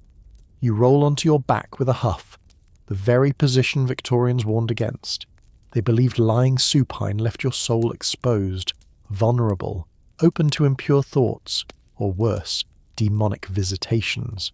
One 1850s guide claimed that sleeping on your back made you more susceptible to the influence of phantasmic imagery, which sounds dramatic, until you remember the stories about the man in the black coat. But it wasn't all superstition. There were real medical beliefs tied to posture. Doctors warned that improper sleep positions could cause bad digestion, excess bile, or misalignment of the humours. Sleeping on your left side was thought to burden the heart. Sleeping face down could suffocate the lungs. One physician even claimed that improper posture could affect a woman's fertility, as it misguided the flow of internal energy. You lie there now, arms flung freely, morally dubious in every direction. And it feels amazing. Until you hear the ticking. That confounded wall clock has resumed its rhythm, louder now in the silence. A slow tick, tick, tick that stabs through the quiet like a metronome of guilt. You glance at the mantel. The clock is made of black slate with gold-painted Roman numerals and a pendulum that swings like a judge's finger. Tick, tick. You're not sleeping properly. Tick. Posture defines character. Tick. Left shoulder is impure. Tick. You monster. You groan and sit up again, your back aching in protest. Maybe this is the real Victorian sleep experience. A tug-of-war between discomfort, guilt, etiquette, and barely disguised panic. But still, there was logic in their rigidity. The upper classes especially equated restraint with virtue. A calm sleeper in their mind was a controlled person. A flailing, snoring, dream-mumbling individual. That was a sign of poor breeding, emotional instability, or unclean living. And it went beyond the bed. Servants were instructed on how to behave while unconscious. Maids were told to sleep neatly, with arms by their sides and legs straight, lest their bedsheets appear rumpled and suggest disobedience. Governesses monitored the sleep postures of children as part of their moral instruction. There are even stories of family members checking on one another in the night, not for safety, but to ensure nobody was sleeping indecently. You try once more to lie properly. Right side, hands together, ankles politely separated, the candle flickers, the bed groans. You last about 8 seconds before giving up entirely and sprawling back into your honest, shameless, fully modern heap of limbs. Let the ghost judge. Because the truth is, Victorian sleep wasn't restful. It was performative, a rehearsal for waking life, a display of order, posture and control, even in your most vulnerable hours. And while the feathers cradle your spine unevenly, and the ticking clock marks each failure like a disapproving aunt, there's something oddly reassuring about it all. Because in this stiff little bed, surrounded by rules and ribbons and expectations, you're discovering what it truly meant to sleep like a Victorian. Not comfortably, not privately, but correctly. Sleep does eventually find you, though not in the morally upright pose the Victorians would have preferred. And when it does, it's deep, heavy, dreamless, until clang. You shoot upright, heart hammering. What in heaven's name was that? Clang. There it is again, echoing through the walls like a church bell being struck with a shovel. It takes a moment for your brain to shake off the cobwebs and remember where you are. Not a train station, not a factory, a bedroom, a Victorian bedroom. And that sound, that bone-rattling clang, the clock. You squint across the room at the ornate wall clock, now the most obnoxiously punctual object on earth. Every quarter hour it strikes a small chime, but on the hour it tolls like the end of the world, and it's not alone. Outside something howls, long, high-pitched like a cat in agony. But it's not a cat, it's a street vendor. Someone shouting, possibly eels or coal or warm pies. You can't quite tell. The accent is thick, the voice cracked from use, and the timing impeccable. Right as your eyelids were folding closed. Welcome to the Victorian soundscape. You hadn't realised how noisy the night could be back then. You'd assumed everything would be quiet. Horse-drawn streets, candlelight, whispers. But no. The Victorian city never really sleeps, and neither apparently do you. There's another clang, this time from the pipes. Somewhere below, water is moving. Someone flushing a chamber pot, refilling a wash basin. Who knows? The house groans in response, its old bones shifting and sighing in protest. Then, scritch, scritch, scritch. From within the walls, rats, or possibly mice. Either way, you're no longer surprised. Victorian homes were full of uninvited roommates. Mice, spiders, flies, bedbugs, even birds if a chimney was left open too long. And in poorer neighbourhoods, rats ruled the floorboards like shadowy landlords. Audible, uncatchable, and extremely bold. And that's just indoors. You pull back the curtains slightly to peek outside. The street is cloaked in fog, but the outline of a figure pushing a cart is visible. A vendor, perhaps, already setting up for the early shift. Someone somewhere is hammering something metallic. Another is shouting about bread. A child shrieks with laughter, or protest. It's unclear. You lie back and close your eyes again. But the sounds keep coming. A neighbour coughing, a window creaking, boots clomping on cobblestones, a distant dog barking like it's defending the Queen's honour. It's not peaceful. But oddly, it's not chaotic either. It's just the rhythm of the city. Back then, you couldn't shut the world out with double-glazed windows or a white noise machine. Sound seeped in through gaps in the glass, cracks in the bricks, holes in the roof, and people expected it. They slept through it, lived with it, even found comfort in it. Some believed that a quiet street meant something had gone wrong. You pull the eider down over your ears. It muffles the worst of it. But the clock, oh, that clock just keeps marching on. Clang. You groan. If the ghosts don't get you, the vendors will. You lie perfectly still, trying not to move a muscle, because every movement risks waking up the mattress. Not your bedmate. No, they're still snoring softly in some feather-padded dreamland. But the bed itself. It creaks like a disapproving aunt. Subtle shifts groan like footsteps. One strong turn, and it sounds like the entire frame is about to collapse into Edwardian hell. This is the reality of a Victorian city night. Full of noise, layered and alive, all wrapped in thin walls and shared air. The old houses weren't soundproofed. Most were built with plaster and lathe walls, thin doors and loose window panes. Which means you hear everything. That couple next door murmuring before sleep. The maid 2 floors down, coughing into a rag. A horse clip-clopping past the window like it has somewhere terribly urgent to be at 4 a.m. And then there are the street cries. Watercress! Fresh watercress! Hot pies! Eels! Eels! Muffins and crumpets straight from the oven. They shout like town criers, each one with their own melody. And in a strange way it's beautiful. Like a dissonant lullaby, shaped by soot and commerce. In many neighbourhoods, these nighttime calls were as regular as church bells. You could set your internal clock by the muffin man, or the sweep sharpening his cry in the alley below, or the lamplighter walking with his long hooked pole, igniting gas lamps with the calm certainty of a priest lighting candles. And speaking of priests, church bells, they ring too, even at night, marking the hour, the half, the quarter, sometimes solemn, sometimes cracked, often redundant since half the homes had their own chiming clocks inside. And then there were the animals.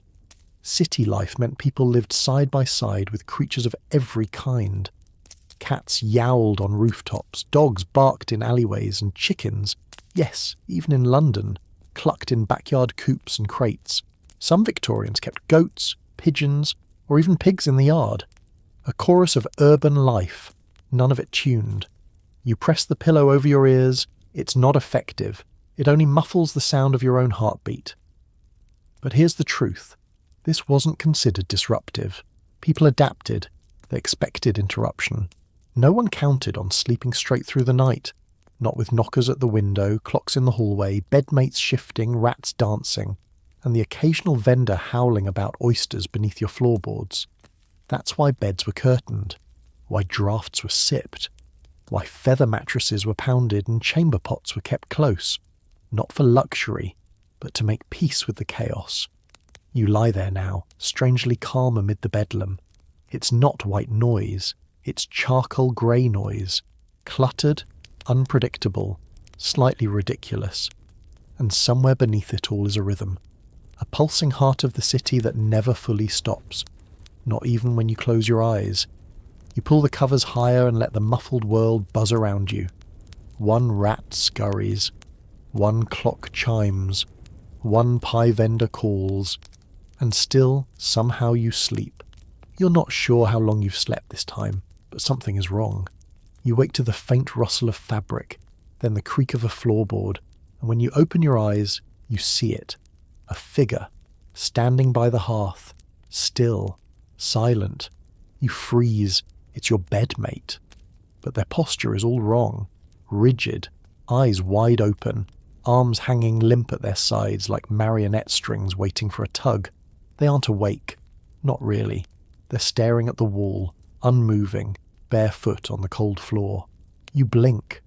Your breath catches. And then, without a sound, they turn and begin to walk. Straight into the wall. You sit up quickly and call their name, but there's no answer. Just a soft thud as their forehead presses gently against the plaster. It dawns on you.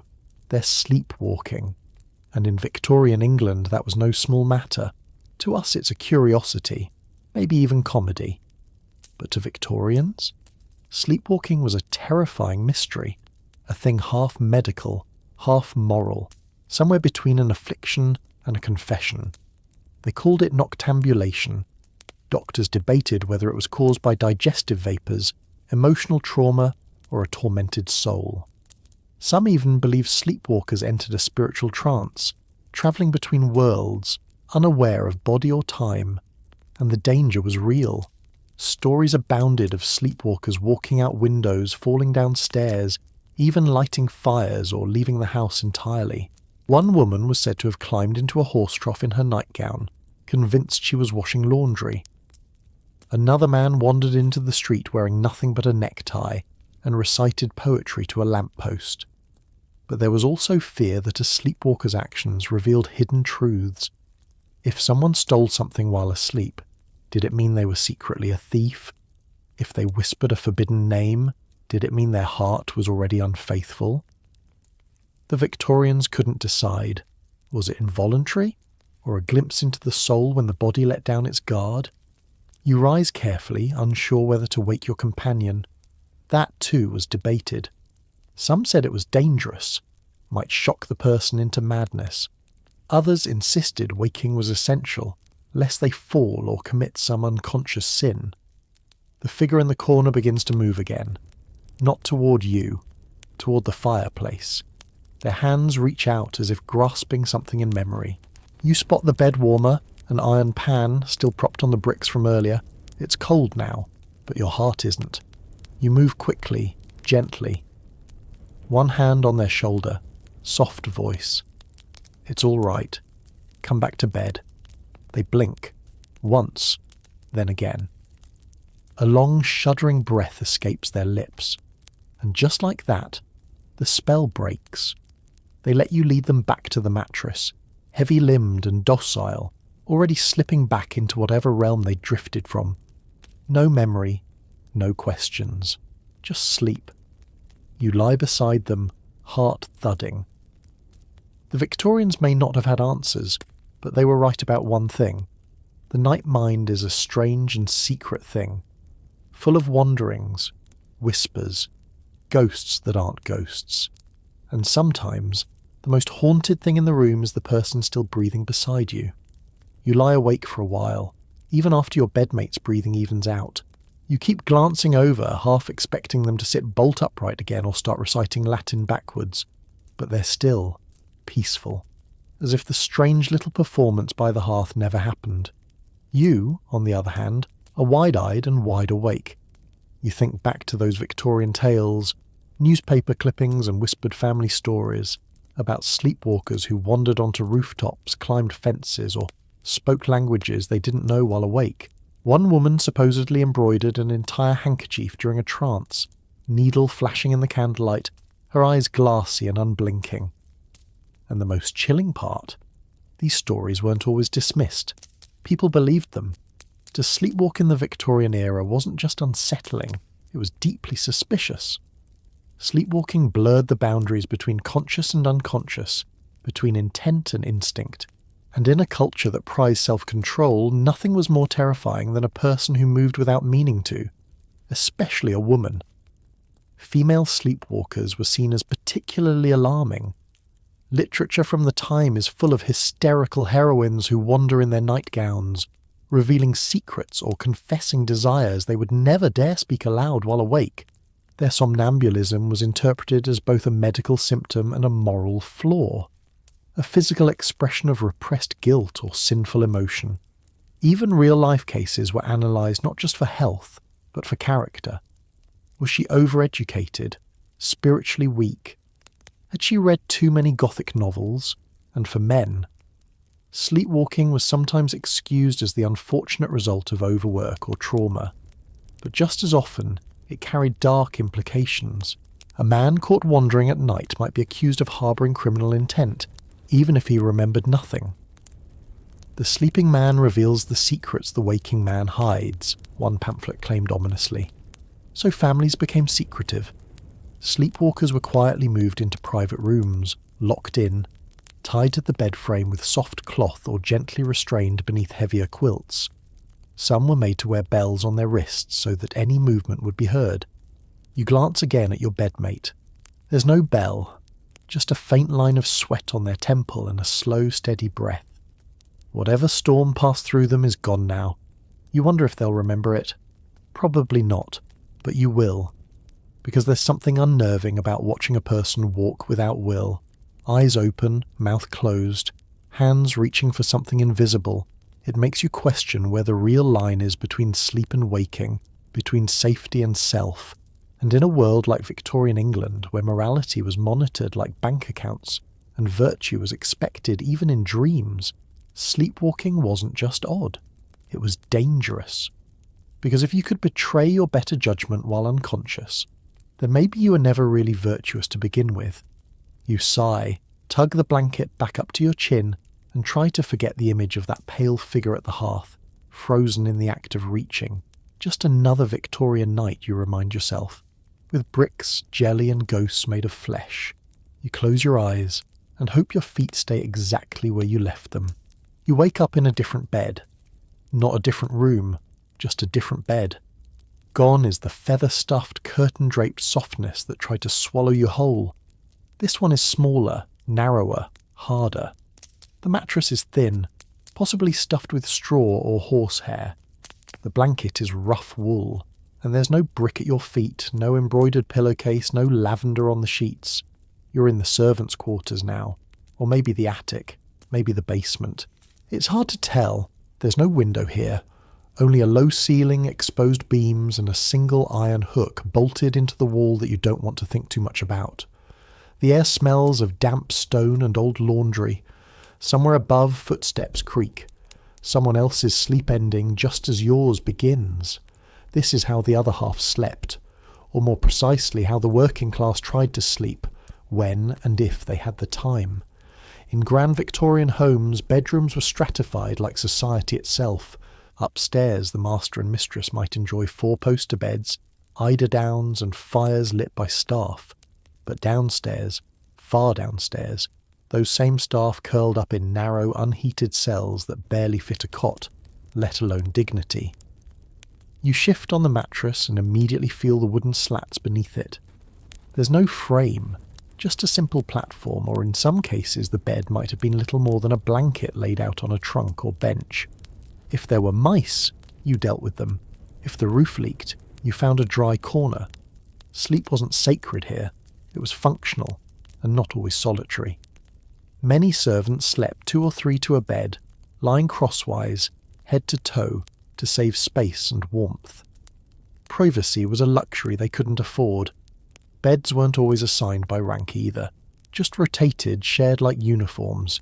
If you were lucky, the person before you had left the mattress warm. You press your hand to the sheet. It's still faintly damp from whoever lay here last. Even the timing of sleep was different down here. Servants often rose before dawn and went to bed after midnight, catching just 4 or 5 hours if they were lucky.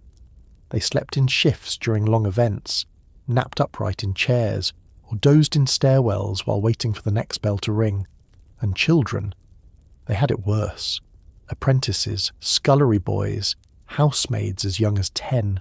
Most slept wherever they were told, under staircases, on pallets in the kitchen, in sheds behind the house. Some even curled up beneath the big cast-iron ranges that never fully cooled, lulled to sleep by the faint warmth of yesterday's fire. You glance around your new quarters. There are no pictures on the wall, no nightstand, no chamber pot, just a plain wooden box at the foot of the bed, maybe for clothes, maybe for secrets. Your boots sit beside it, dusty and cracked. Here, sleep isn't a retreat, it's a pause, a borrowed hour, a breath before the next demand, and somehow the silence here feels heavier. Not because it's peaceful, but because you know how quickly it will be broken. The silence doesn't last. It never does down here. Above your head, the floorboards thump with the movements of the early risers. The cook perhaps dragging open the scullery door. A bootsman stumbling to the fireplace with coal.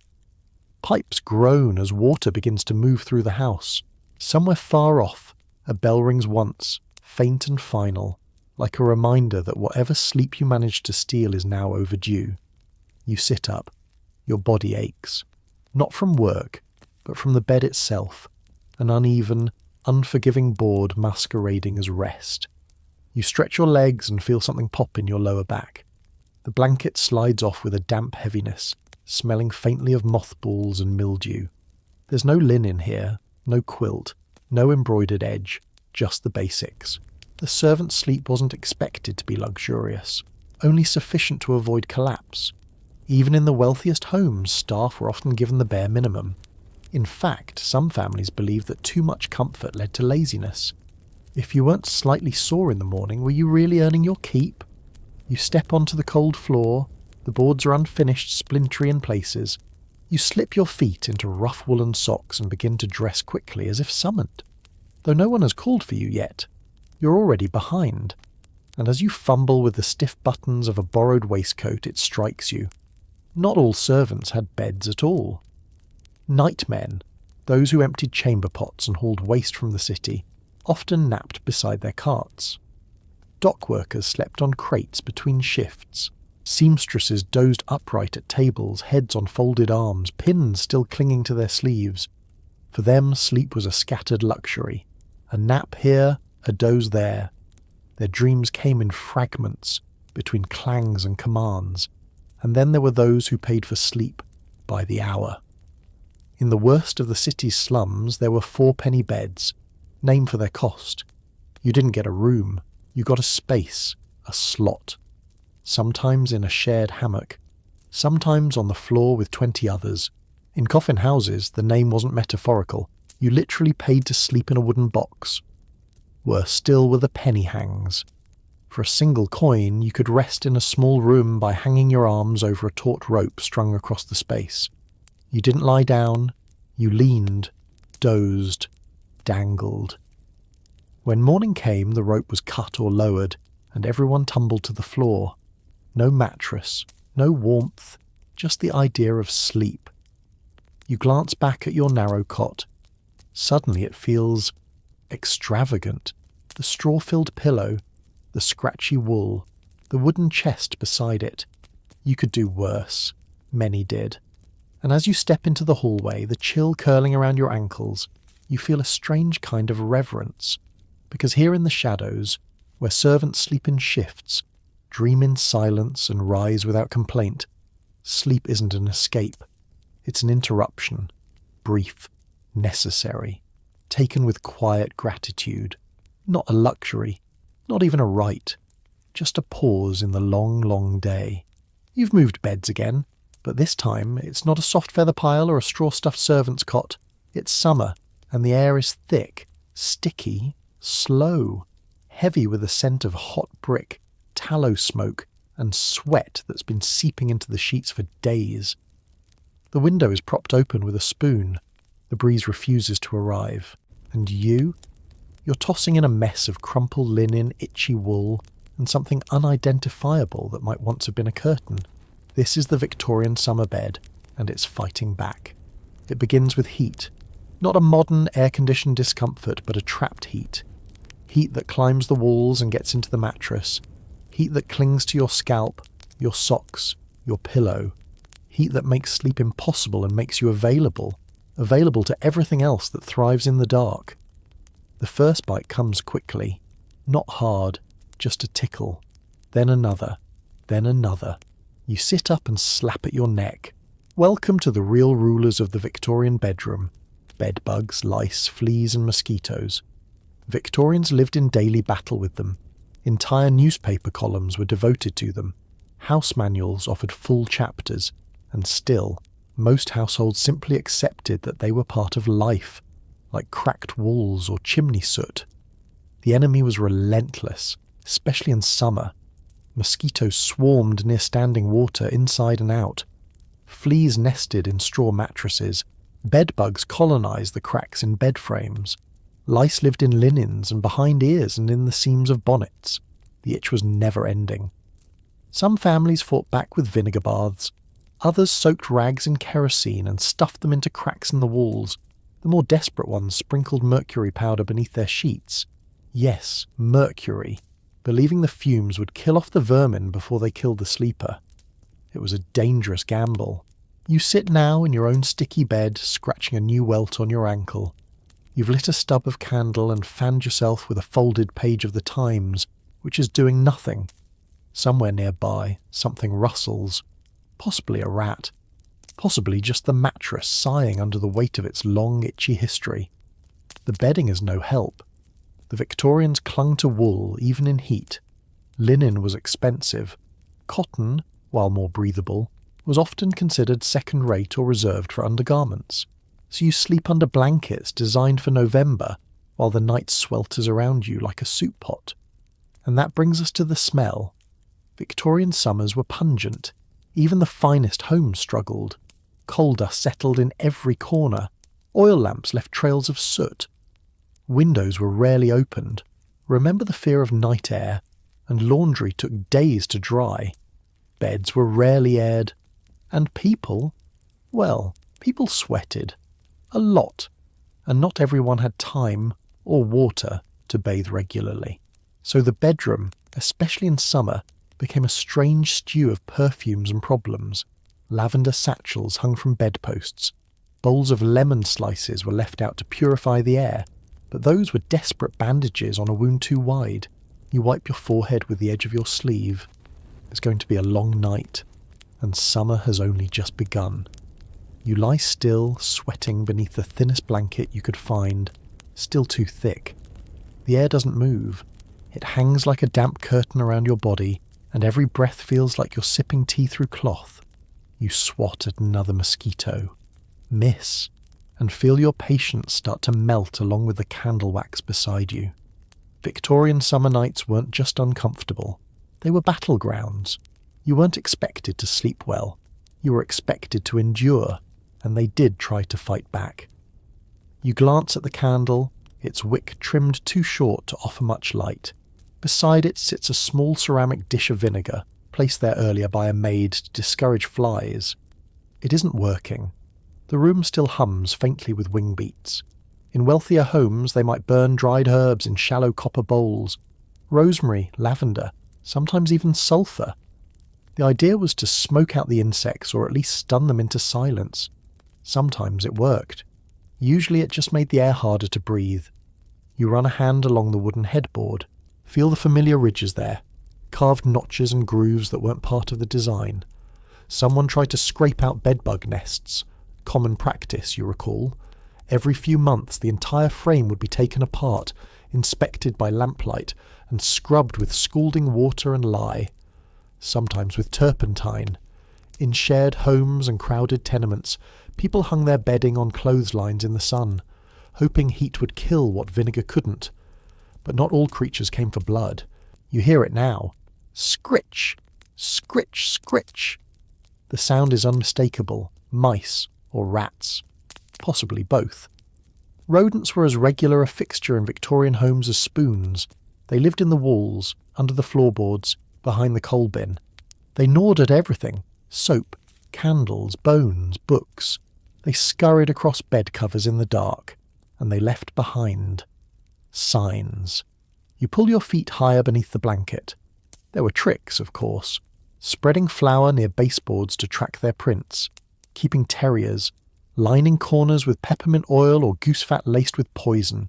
But again, these were hopeful measures, temporary victories, and always the threat of resurgence. You close your eyes, trying to ignore the scratches in the wall and the phantom itching along your ankles. But the noise doesn't stop. Even the walls seem to breathe in summer. Wood expands, plaster cracks, pipes groan from the day's heat. Someone above you opens a window. A few moments later they slam it shut again, as if remembering that night air kills. And still no breeze. Victorian fans, those elegant folding ones, were mostly decorative, meant for flirtation, not functionality. For real air movement, people waved newspapers, flapped blankets, or relied on hand-cranked contraptions that hummed like wasps and cooled nothing but hope.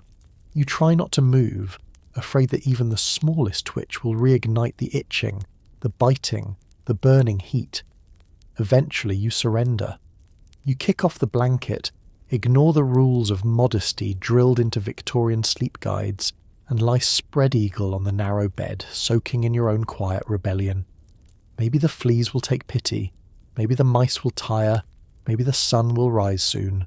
But until then, you learn what millions before you learned in the heavy stillness of Victorian summer, that sleep isn't always found. Sometimes it's earned through patience, bites, sweat, and silence. You wake to bells, not the church bells that toll across town. These are smaller, sharper, nearer, one high-pitched, one deeper, both ringing from somewhere upstairs. One means, bring the tea. The other, draw my bath. And neither one cares that you only just closed your eyes. You're in a townhouse now, not a manor. The scale is tighter, but the hierarchy hasn't budged an inch. You're in the servants' back room again, this time off a narrow hallway near the kitchen. The floor slants. The ceiling dips. The bell wires run along the walls like veins, and your body knows the drill. Get up, get dressed, don't dawdle. But this morning, something's different. You look down and realise you never took off your boots. Because last night, you didn't so much sleep as nap between tasks. The mistress of the house had guests. Dinner went until 11, candles until 1. Someone spilled gravy on the parlour rug and wanted it scrubbed before dawn. And the cat got out. Again. You finally slipped into bed around 4. Now it's 5:30. This too was Victorian sleep. Especially for those working in service, in shops, in factories, or in homes with no clear off switch. The idea of 8 uninterrupted hours was not standard. In fact, it wasn't even expected. Victorians didn't measure rest the way we do. They measured output. If you performed, no one asked how much sleep you got. You trudge down the hallway toward the scullery, and that's when it hits you, the smell of paraffin. You blink toward the stove and see it, a half-melted nightlight, the kind sold in apothecaries and tucked into bedrooms with children or anxious elders. A soft, jelly-like substance in a small dish that burns low and long, not for light really, but for comfort. Victorians, despite everything, feared the dark, not just metaphorically, literally. In poorer homes, people slept near open flames, candles, oil lamps, coal stoves, not because it was smart, but because pitch-black rooms invited accidents, rats, or worse. Even in wealthier homes, gas lamps might be left hissing faintly all night, producing a glow that smelled faintly of rot. You pass the pantry, where a boy's already dozing upright on a sack of flour, chin to chest. He's sleepwalking. Not in the dramatic sense, but in the truest sense, moving while asleep. The body goes on, the brain checks out. This was normal, common, unspoken, and dangerous. There are stories, half-whispered among scullery maids and washerwomen, of people collapsing in cisterns, falling asleep at the mangle, mistaking stairwells for bedclothes. Because when sleep is chopped into fragments and layered between duties, it becomes something else entirely. Not rest, not recovery, just pause. You light the stove and wince at the sudden heat, And you remember, not for the first time, that in many parts of Victorian life, the only people allowed to sleep deeply were the ones wealthy enough to delegate waking to someone else. You pour the water for tea, still half asleep, and the kettle shrieks louder than the bells ever could. Your hand jerks, a splash hits your wrist, scalds.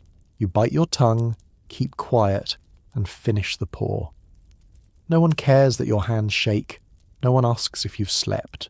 Because here's the rule: if you're still standing, you're still useful. And if you're useful, you don't need rest. Victorian thinking wove this belief into every corner of daily life. Sleep was for the weak, for the idle, for the sick, or worse, for the sinful. Early to bed and early to rise, they said, makes a man healthy, wealthy, and wise. But no one said how early was early, or how little was too little. You carry the tray upstairs. Every step groans under your weight, not from heaviness, but from repetition. You've walked these stairs 1,000 times, and on nights like last you've done it with your eyes open but your brain elsewhere.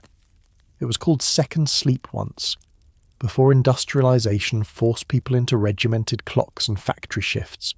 Many Victorians and their ancestors actually slept in 2 phases: a first sleep from dusk to midnight, then a waking period, sometimes an hour or 2, for prayer, for writing, for watching the fire, then a second sleep until dawn. But by the mid-1800s, with gaslights blazing and train whistles blowing, the 2-sleep model began to vanish. Urban life demanded continuity. Shops opened earlier, trains ran at dawn, employers expected punctuality. Suddenly sleep had to fit a schedule, not a rhythm. You reach the mistress's door and knock. She calls you in. Her room is cool and dark. A maid has already drawn the blinds. Her bed still holds the faint impression of sleep. A book lies face down on the coverlet. She slept late and peacefully. You set the tray down, and as she thanks you, you nod without meeting her eyes. Because you see what she doesn't, that while she was dreaming under lace, you were counting spoons. While she turned her pillow for the cooler side, you were scrubbing spilled gravy with a horsehair brush. And while her sleep was restorative, yours was transactional, a currency you spend for a few more hours of function. You leave quietly, shutting the door behind you. Back downstairs, the hallway hums to life. The boy in the pantry stirs. Someone sneezes. The bell rings again. And you know, this is how the day begins. Not with sunlight, not with coffee, not even with awareness, but with sleep debt so deep it echoes through your bones. You tuck the kettle away, and for 1/2 second, consider stealing another nap before breakfast service begins. But the bell rings again, and the rope always wins. The sun is high now, but inside this narrow house it's always twilight. You're in a back bedroom, the kind that doesn't get much light even on a good day. The windows are small and clouded with years of coal dust. The curtains are heavy, but it's not the gloom that's caught your attention. It's the crib, tiny, wooden, pushed close to the bed. You didn't expect to see it. Not here. Not in a room this small. But it's there, half covered by a faded shawl, a Victorian riddle in plain view. Because for all their rules and rituals around sleep, Victorians had some of the most complicated, chaotic approaches to infants and night care you've ever encountered. And now you're about to live it. You glance around the room. There's no rocking chair, no changing table, no baby monitor, of course. Just a cracked porcelain bowl on a rickety stand, a chipped teacup on the floor, and the unmistakable smell of stale milk. Someone's left a book open beside the crib. You lean in and read a line. It is most unwise to indulge an infant by tending to every cry. The Victorian Parenting Guidebook Gospel. You blink. The next page advises strict feeding times, outdoor walks in all weather, and, most strikingly, that infants should learn to self-soothe by being left alone at night, sometimes even in a separate room from birth, if the house could manage it. You peer into the crib.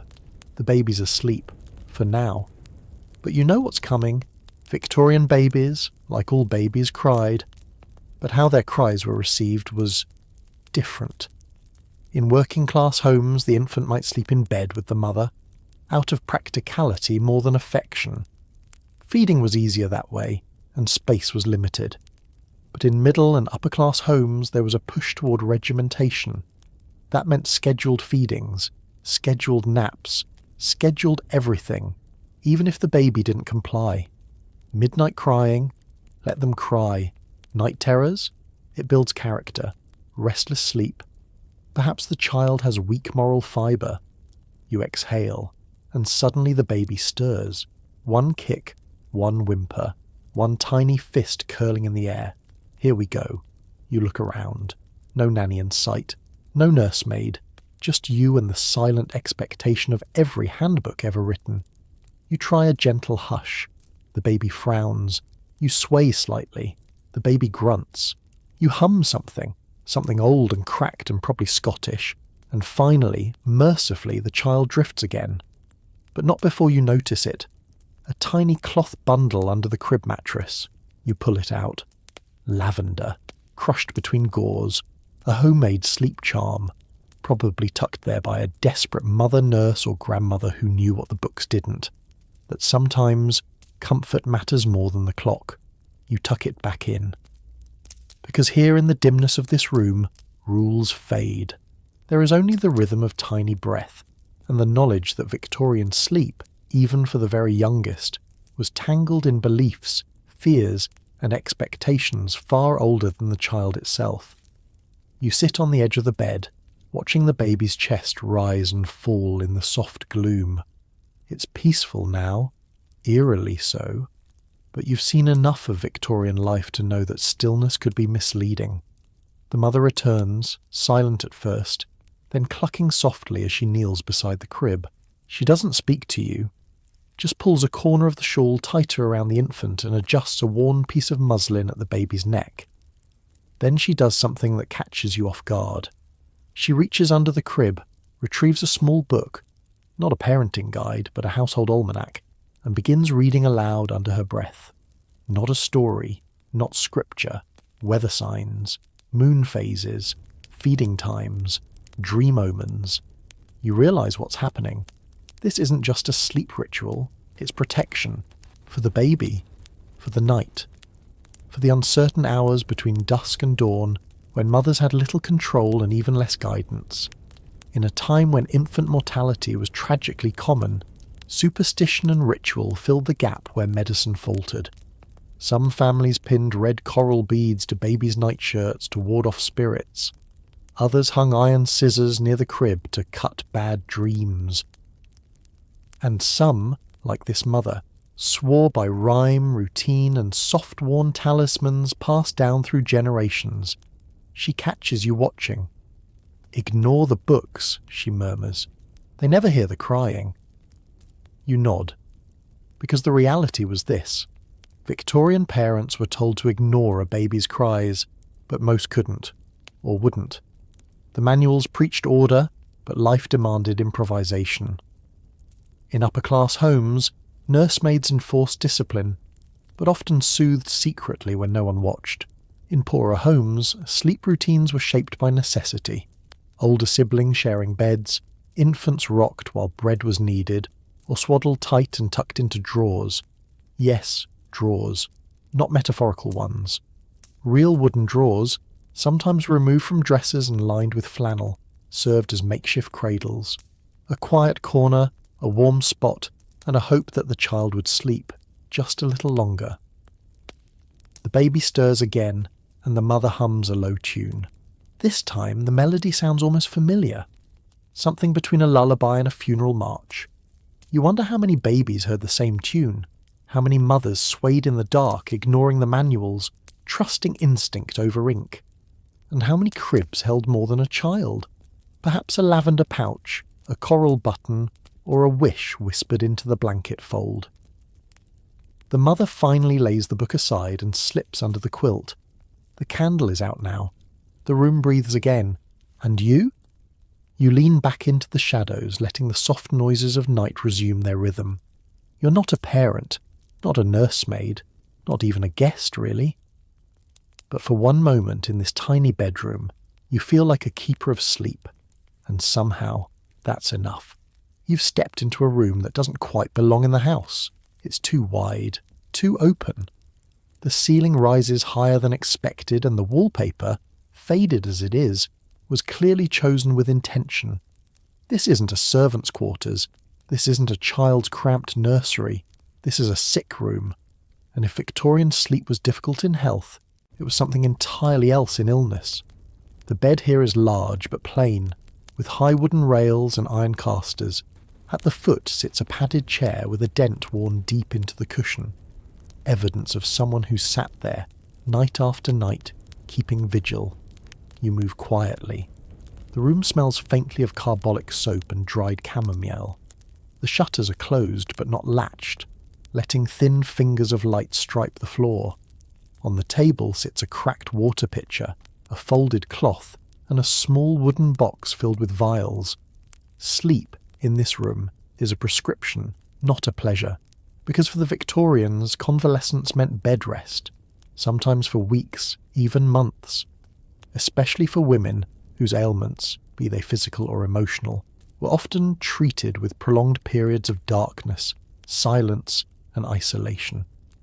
You imagine lying here for days, watching the same patterns on the ceiling, listening to the creak of the house settling, or the distant whistle of a train you'll never board. The rules of sleep in this room are strict. Keep still, avoid excitement, no books, no visitors, and above all, sleep whenever possible. But not all rest came easily. Enter the contraptions. Beside the bed is a curious object, a sleep cage, a metal frame that arches over the body, keeping bedclothes off sensitive limbs. You reach out and touch it lightly. It rattles. It's crude, but it served its purpose. You see a second device tucked beneath the bed, a warming pan lined with ashes. Not for comfort, though it helped, but to keep joints from stiffening. Rheumatic fever, tuberculosis, nervous exhaustion. They all pass through rooms like this. The air is thick with stillness, not quiet, stillness. The difference is important. Quiet you can break. Stillness seeps into your bones. You sit gently in the watch chair. The mattress creaks under the sleeper's weight, even though they're barely moving. Their breath is shallow, rhythmic. You know better than to speak. Instead, you study the walls. A cross, a dried bundle of herbs, a string of bells hung beside the bed, not to summon a servant, but to signal wakefulness or distress. The bells are silent now. You realise something odd. The person in the bed isn't elderly. They're young, and that's when it hits you. This isn't end-of-life care. This is convalescence culture. The Victorian obsession with managing illness through rest, through regimen, through controlled slowness. Some saw it as care. Others called it a cage. Either way, it shaped how Victorians slept through sickness, locked in rooms like this one, wrapped in wool, silenced by good intentions. And you, tonight, are merely a witness. You stay seated in the watch chair, listening to the soft rustle of breath and blanket. The sleeper hasn't stirred. Their face is pale but peaceful, and for a moment you forget the era. It could be now, could be someone you know, because something about the quiet care of this room feels achingly timeless. Then you glance down. Tucked beneath the mattress is a small folded handkerchief, embroidered with initials and rimmed with lace. You pull it gently free and find inside a pinch of something dry and crushed. Valerian root, most likely. A well-known Victorian sedative, not as infamous as laudanum or chloral hydrate, but still a staple in the home sick room. It was often slipped into evening tea or steeped into compresses. Sleep, after all, was seen as the ultimate healer, second only to faith. Across the room sits a thick-bound ledger. Not a Bible, a sleep journal. These were common in wealthier homes, especially during long illnesses. Doctors encouraged families to track patterns, how long the patient slept, how often they woke, whether dreams were peaceful or agitated. You open the book. Entries are neat, dated, written in looping ink. Slept 3 hours, woke with sweats. Dreams of mother's garden. Cried out at 2 a.m, soothed with peppermint and psalm. You skim the pages and realise something odd. The patient writes too, and in one shaky line you read, "The hours are soft and slow here. I drift between them." You close the journal gently, because that's the truth, isn't it? In Victorian sick rooms, sleep was not just rest. It was a measure of progress, a space between symptoms, a way to prove you were healing or a sign you were not. A day with more sleep was a day to celebrate. A night of restlessness might send a family into quiet panic. You look again at the bed, at the string of bells, the candle stub, the spoon marked with faint rust, all tools of a time when sleep and survival were tangled together, not yet separated by antibiotics or electric buzzers. The sleeper stirs, not much, just a shift of the hand, but enough. You rise, step closer, and straighten the blanket.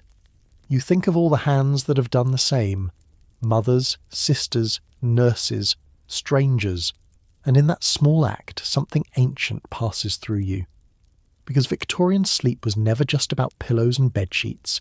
It was about watching, waiting, hoping the night would pass quietly, and if not, being ready when it didn't. You step away. The room returns to stillness, and though no one rings the bell, you know your vigil isn't over yet.